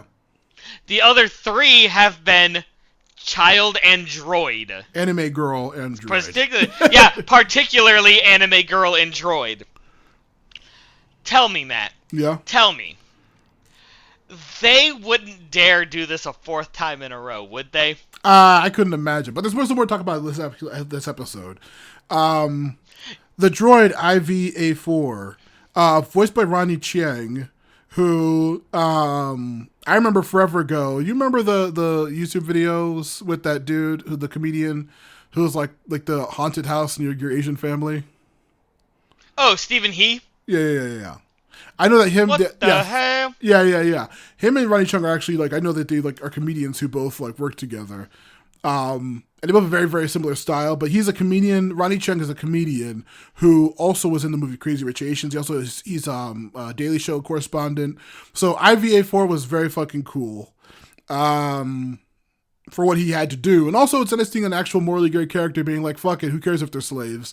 But actually still being a protagonist. Very, very, and also, a double personality droid. Very fucking fun. Yeah, like that. This one actually had the most engaging characters. Sure, the villain slash the the oh no, child labor. They're not child laborers kind of thing. It's like, it's always fun that seeing was Evil Corporation. absolutely transparent. Yeah, it's fun not seeing bounty that was hunters absolutely or transparent, the dark but side, like just Evil Corporation being the bad guys. That's interesting. Yeah, it wasn't light versus dark. The only time you see a Jedi with the good side, bad side type thing was the one Jedi, that her like Seven's main goal in life. But this was just a regular ass, no force, no lightsabers, just bounty hunters being bounty hunters, and their clients being dickheads. Yeah, very interesting. The studio, WIT studio, I know that they worked on the Attack on Titan movies, like the recap movies and stuff. They did. The new anime I want to check out, Suicide Squad Isekai, which is literally exactly what it sounds like. The Suicide Squad from DC gets isekai into a fantasy world, and they're just, obvious fucking psycho villains. I really want to check that. It's on HBO Max. I want to check that out one day. And then another anime that I really wanted to try out during the era of Attack on Titan, like spin-off shows, Kabanari of the Iron Fortress. Have you heard about that? What of the Iron Fortress? What? Kabanari of the Iron Fortress. It was a show similar to Attack on Titan that came out during that time period. But it has really, really good animation style like this one does. And I wanted to check that out. But yeah, they also do a lot of the Attack on Titan stuff. In Star Wars, though, do you have a favorite bounty hunter? Hold on a second. Readjust myself a little bit. Yeah. Matt. Yeah. You already know the answer to this. I mean, I hope I already know the answer to this. I hope it's somebody that actually does cool bounty hunter stuff and doesn't, get fucking kicked into a pit like a loser. Well, you're right. It is someone who actually got shit done in the Clone Wars, because it's Cad Bane. Oh, Cad Bane. He's the best there is.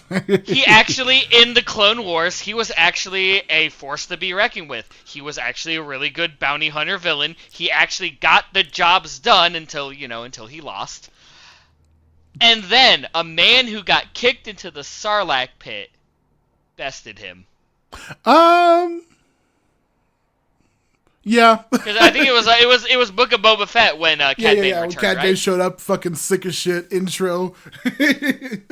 Oh god, and they didn't even give him an hour-long special. They gave him a regular episode. He did a few things, and they did him dirty. Hey, they did him great. I thought when him showing up and taking out the sheriff who had the armor before. Oh, dude, no. That's what I'm saying. His introduction, the build-up to him, I fucking loved it. That one episode that was dedicated to him, they did it. They did my boy dirty. Did you see Tales of the Bounty Hunters yet? No, is he in there? Yeah, one of the arcs is his, I believe. Yeah. Okay, did they do him dirty? I didn't watch it. I was too pissed off about Tales of the Empire, Barra Sophie's little arc, so I didn't watch it. but I know that he does have a thing, so I do want to check it out. Yeah, I need to check that out too then, because again, of all the bounty hunters I know, I freaking love Cad Bane. Cad Bane fucking rules. I was gonna say mine. Yeah, he does. Tied between Asajj Ventress during her short stint as a bounty hunter, and Bosk, who I love. Trandoshans, I always like. I'm a fucking huge dinosaur fan. So I love any Bosk. In the Star Wars Battlefront 2, the newer one, he's one of my mains on the dark side. people, like the evil villain side. Bosk's fucking grenades and shit. He's fucking fantastic. He's really cool.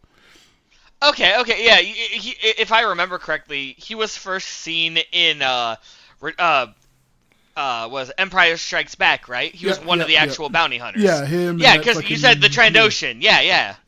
Okay, that was Bosk. Okay, you know what? No, you're good. You're right. You know what? I give respect to that one. Yeah. He's a fucking cool ass dude. So yeah. This episode, a lot more fun talking about bounty hunters than the previous episode. Hey Ben, just a weird asshole-ish thing for me to do for a second. Without looking at the top of the screen, don't look at your screen right now. What was the name of that episode we just watched? It was called The Bounty Hunters. Okay, I completely forgot. I was just like, what the fuck was that episode called? Even though we just said Bounty Hunter like 100 times in a row 10 seconds ago. But no, that episode... dude, again, this was the first one, the best one of this batch isn't fair because it's just the sequel to the Ronin, right? Which I think was our number one last time. A couple of our number ones last time. I was gonna say it wasn't my number one. I think it was definitely top 3. Yeah. But this one right here, I only remember the title of it because it's the second best one of this batch of 5 episodes we're covering. Now, if you asked me what the other 3 were called, I couldn't tell you. Yeah. Without looking at the screen. No, but I can't believe they did that fucking 3 times in a row. A girl and a droid on a planet having adventures. Anyway, let's get to the next one. Yeah. Okay, yeah. The final episode that we're going to be covering in this episode of Action Toon Bros. Don't worry, there'll be another one coming up. Episode 5. Yuko's Treasure. Done by Kinema Citrus Co. Oh, yeah. So, how does it start off, Matt? The episode starts off with a little kid we see a little child in a babymobile with like a bunch of like stars and stuff flying around them. They look to the front and they see that they're actually in a starship with their 2 parents seem to be crashing. We see, as they're beginning to crash, a big giant teddy bear droid thing picks them up and is kind of like carrying them over to a base. To protect them while the parents are crashing the ship, looks like. We see that the kid, again, the fucking kid wakes up, and we see that he is like a little bit older now. Just slightly older, mind you. Yeah, he gives the bear a hug and calls the bear Billy, Billy, which I found that was actually an acronym. Billy also. Yeah. Oh yeah. Oh, it is an acronym. Yep. Yeah, but we'll get to that towards the end. But also, I was very ambiguous with the gender because I'm pretty sure the first half of this episode I refer to Yuko as she because I did not know, but apparently Yuko is a boy. Okay, good. I'm not the only one. No, literally half the episode. He's at the age where it's hard to tell, and I mean, just like, what else was it? Just the way Yuko looks, which by the way. Name's Yuko. This child's name is Yuko. Yeah, no, literally, my notes are really like, her name is Yuko. Her parents are crashing. I like all my notes say like use hers. Yuko's a guy. Yuko is a boy. Yeah, Yuko's apparently a little boy. Yep. So they changed up the formula. Yay! How great. Yeah, they changed up the formula. It is a boy. With his droid, who looks exactly like a little girl. Formula. They didn't do it 4 times in a row. Thank goodness for that. Well, Billy mentions, "Are you okay? We're having a party today, you know." And Yuko is just missing kids, making sure Billy's all right. And Billy's just like, "Yeah, it's your birthday. We're having roast nuna.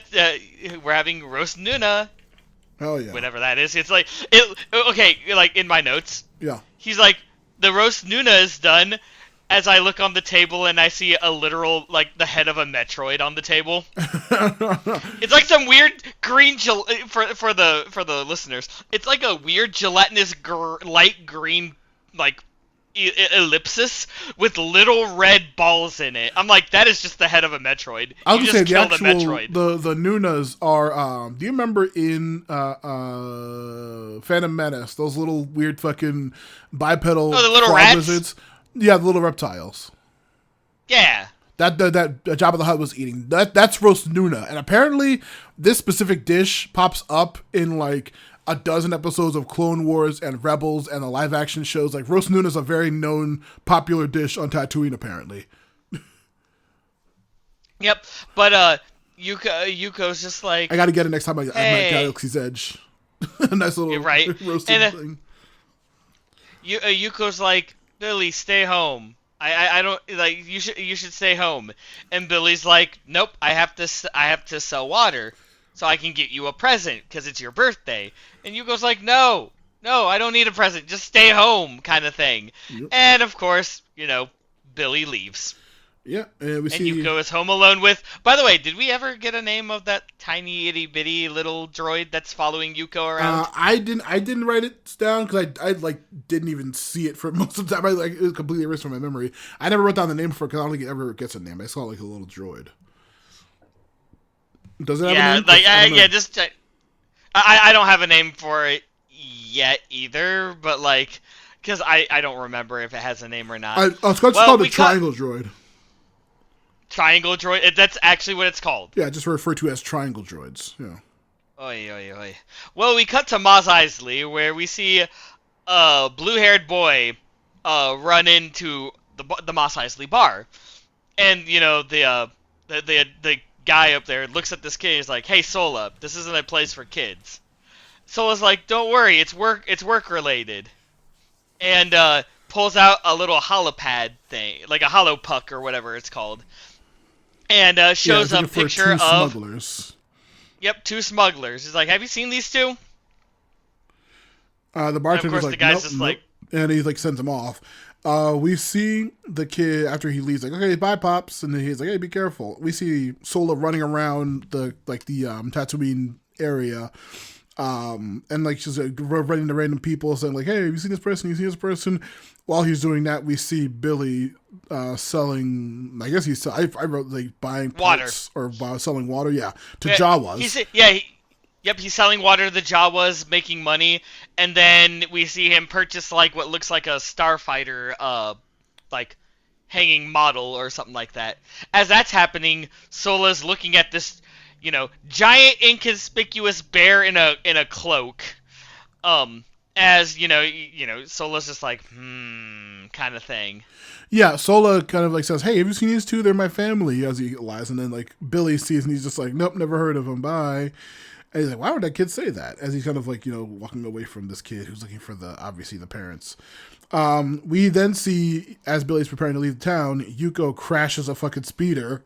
And like, Billy goes over like, what the heck is going on? Oh my God, Yuko, why'd you do that? Like, I just wanted to make sure you were okay. They begin to. And there's a whole lot of. Yeah. Yeah, well, there's a whole bunch of pissed off Jawas now. Yeah, everyone's angry about that. I don't know if we get a new teenie, but probably.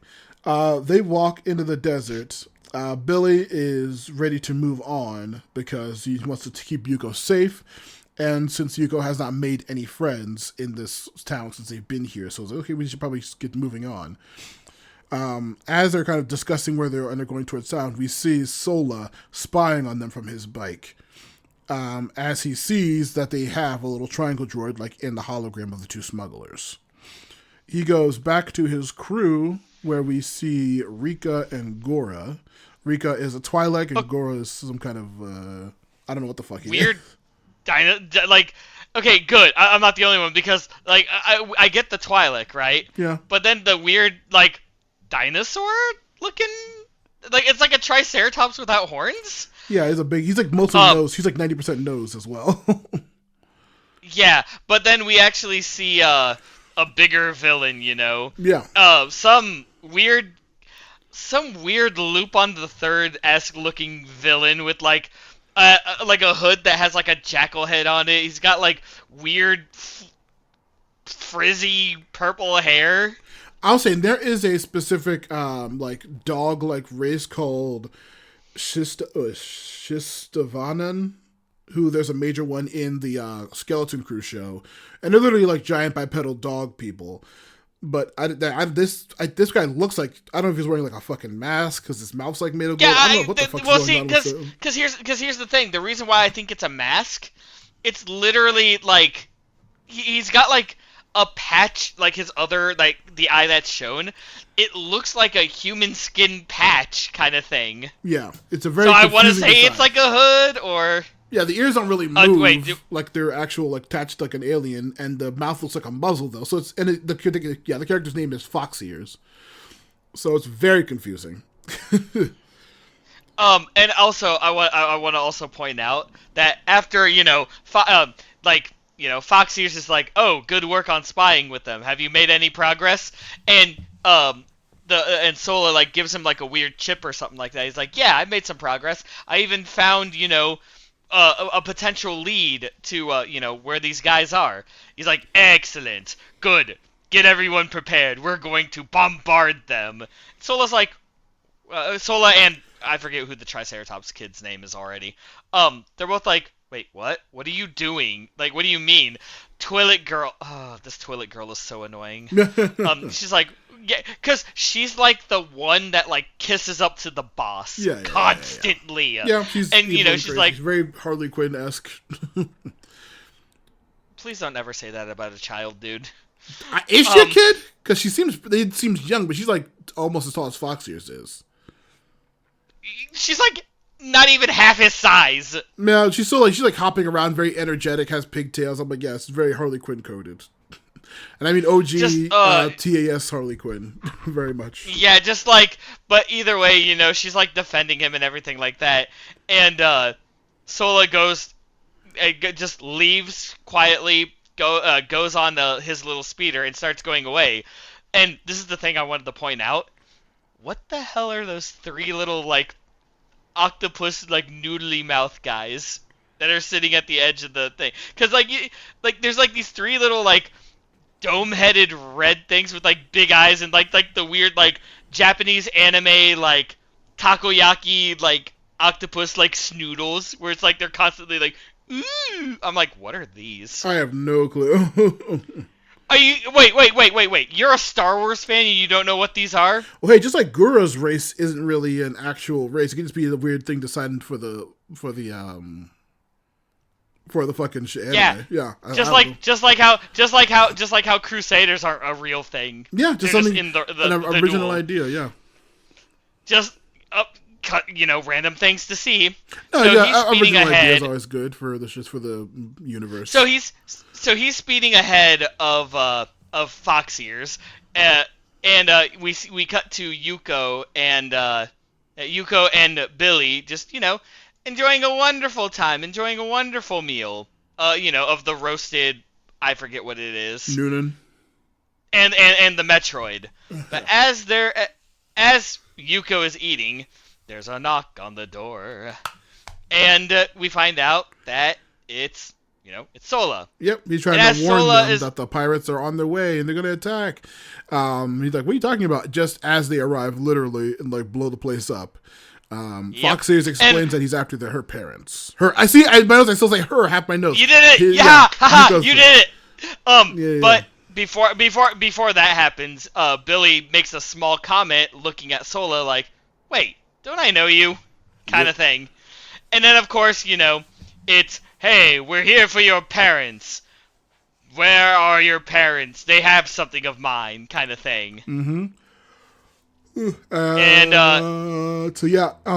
then this is when Billy says that the parents are dead, and Foxy says, I don't believe you, but even if that's true, I still want my treasure back they stole from me. He grabs Yuko. He's like, okay, well, I'll take her until you tell me where the treasure is. But Sola just manages to jump up and save her from him. Just then, the pirates actually... Oh, sorry, you're cutting in and out. I couldn't hear you. That's twice I had to say him to you. It's not her, it's him. I know. I'm reading my notes and it just says her half the time. I told you.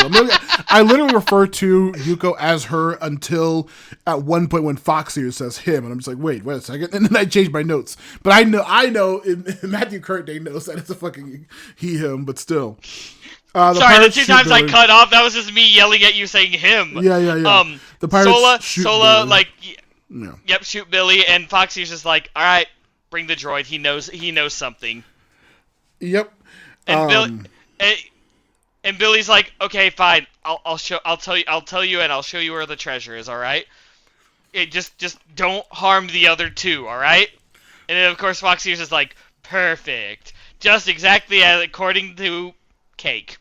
And then they fly away, and Yuko is alone with Sola and is bawling his eyes out as Sola is just like sitting, the usual anime youngest child crying eyes out, older child just sitting here like, oh my god, shut up, Yep. kind of thing.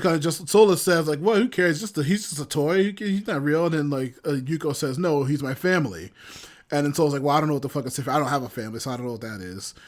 And this is when Yuko prepares to ride his the speeder bike, but Billy to save Billy, and Sola's like, wait, come on, I have a better idea. As he begins to take him to where the pirates may be, and then we see they're driving till the morning. And while the little triangle droid this is when I finally noticed the triangle droid they're tracking Billy's signal. They find that the pirates, the ship has like completely went at the opposite side of the cantina, and they see it over the distance, and they plan on sneaking in.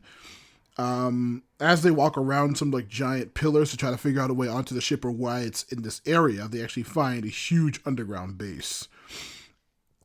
Filled with the little triangle droid helpers. And then we cut to the actual pirate group finding going to the official entrance, and they find a little doorway that's sealed with like a padlock.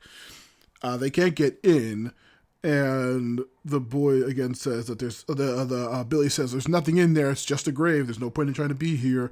And Foxeers again shoots him in anger and says to go get the kids.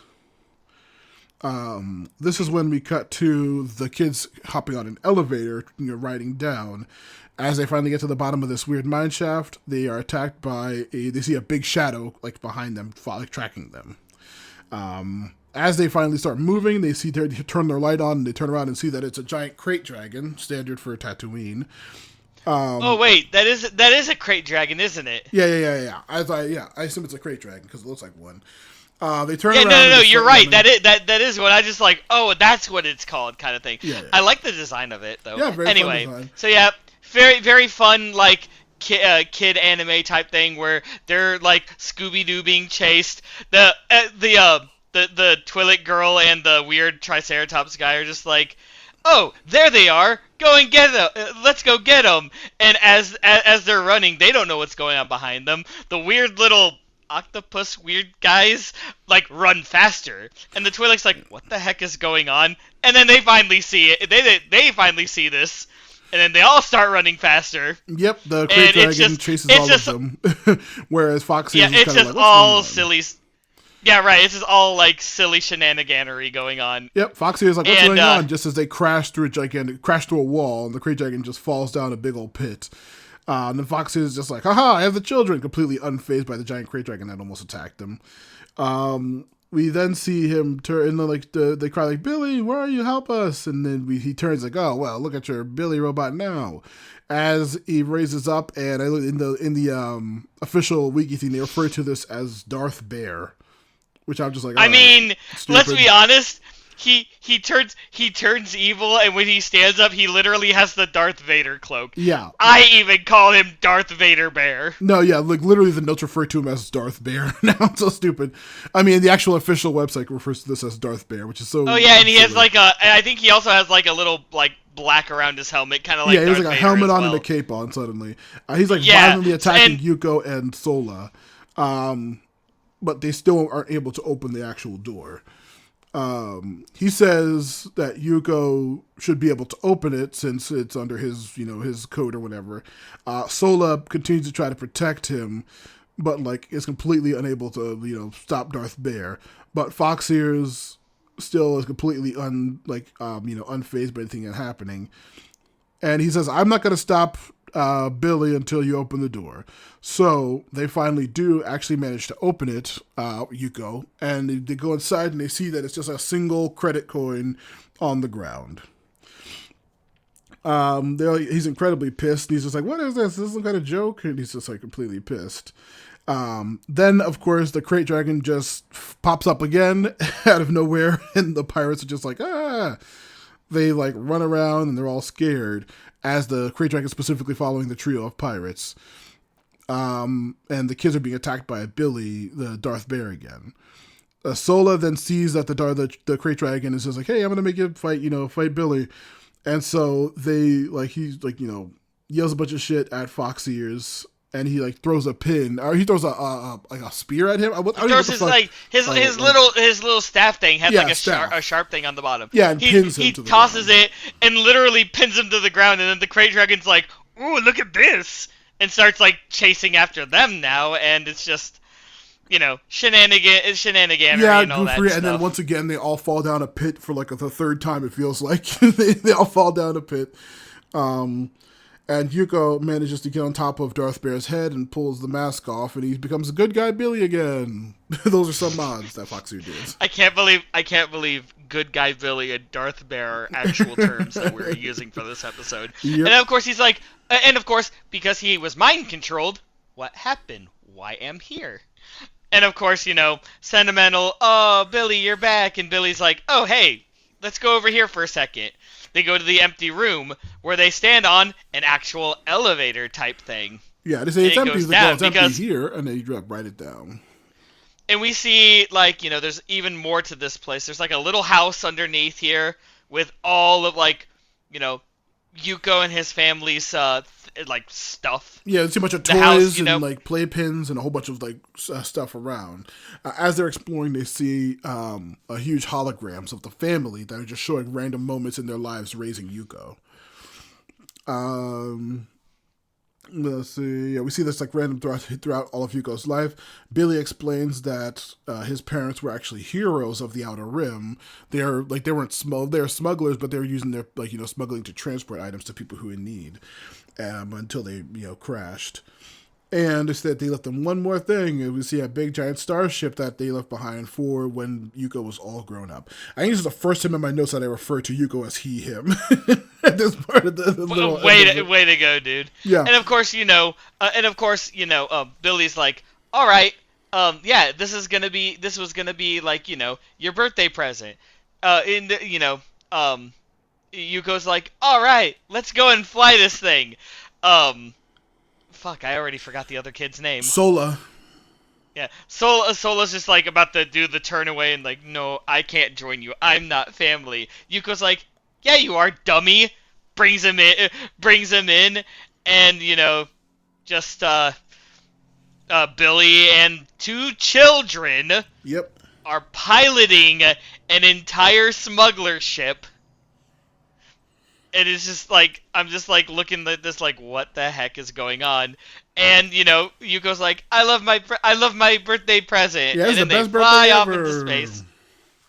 And they fly off into space, and that's where this episode ends. Yep, it sure is. So Billy, Billy, is a anagram for baby I love you. Huh? Yeah. Apparently the droids' names are an anagram for baby I love you. You know what? Not the weirdest thing I've heard today. Yeah. Only thing I know to this entire episode, do you know who voiced Fox Ears? No. Who voiced him? Are you being sarcastic? No, I'm literally being honest right now. Oh, Steve Buscemi. That's who it is. He sounded familiar, and I could not place my freaking finger on it. Yeah. Steve Buscemi voiced Fox Ears. He's the most notable voice actor in the whole bit. And Kinema Citrus. Hey, Matt. Yeah. Can I?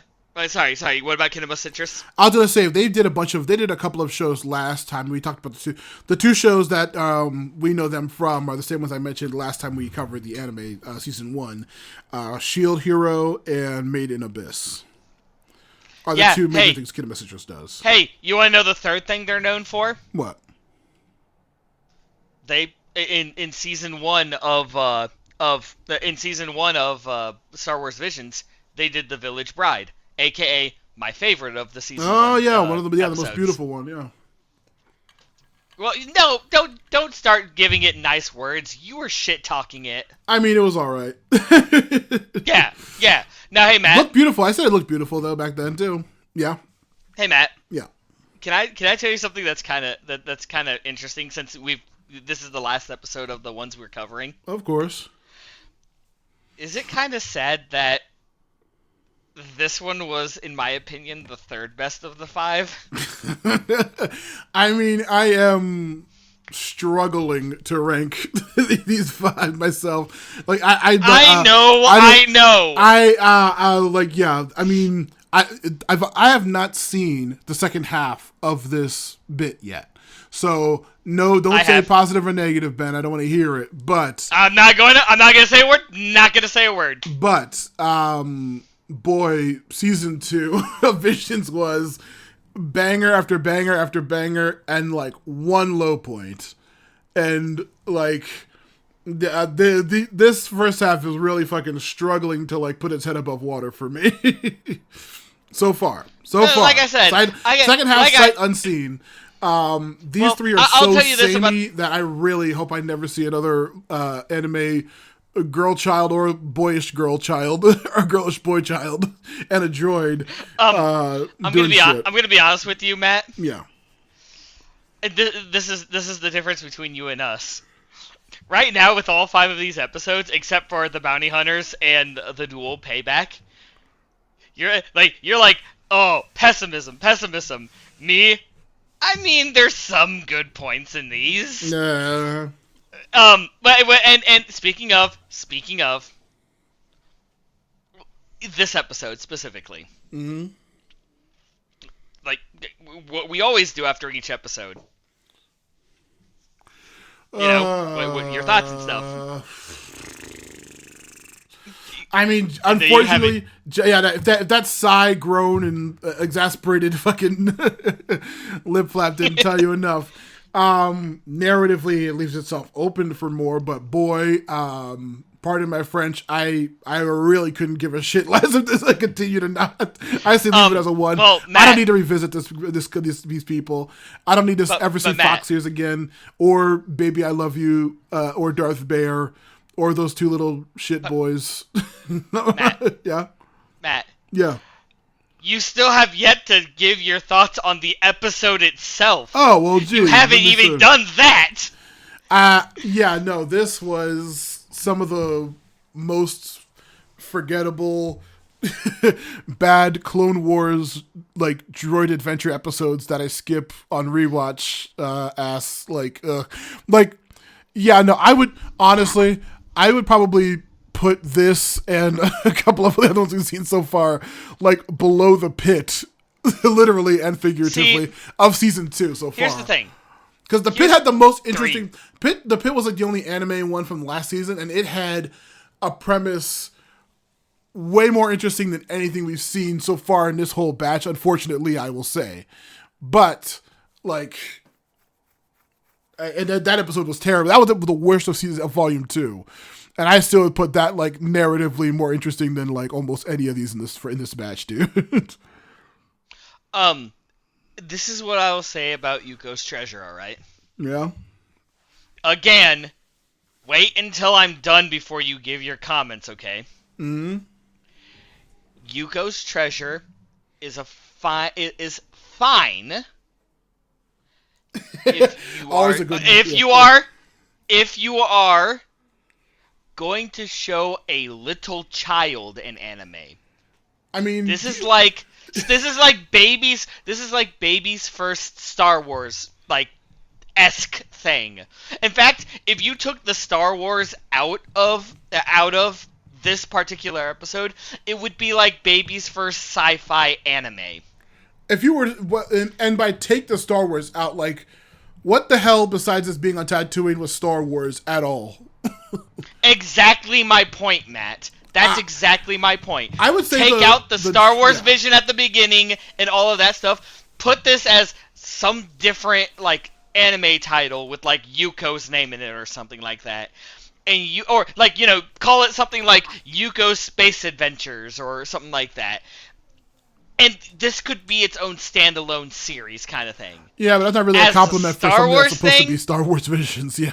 As a Star Wars specific thing, unless you're like Matt and I, this takes place on Tatooine. We know the thing that they're roasting. We know the creature that was in the subterranean thing. One of the bad guys was a Twi'lek kind of thing.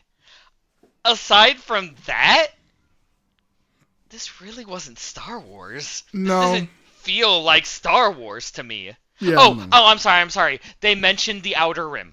Yeah. And smugglers. Do you remember the little Dr. Wily Mega Man episode from the first season?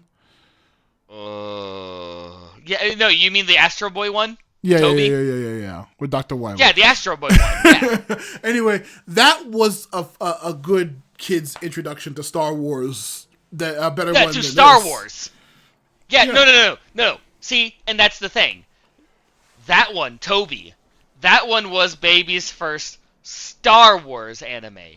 That's what I'm saying. With this one right here that we just watched, this is more like baby's first sci-fi anime. I guess.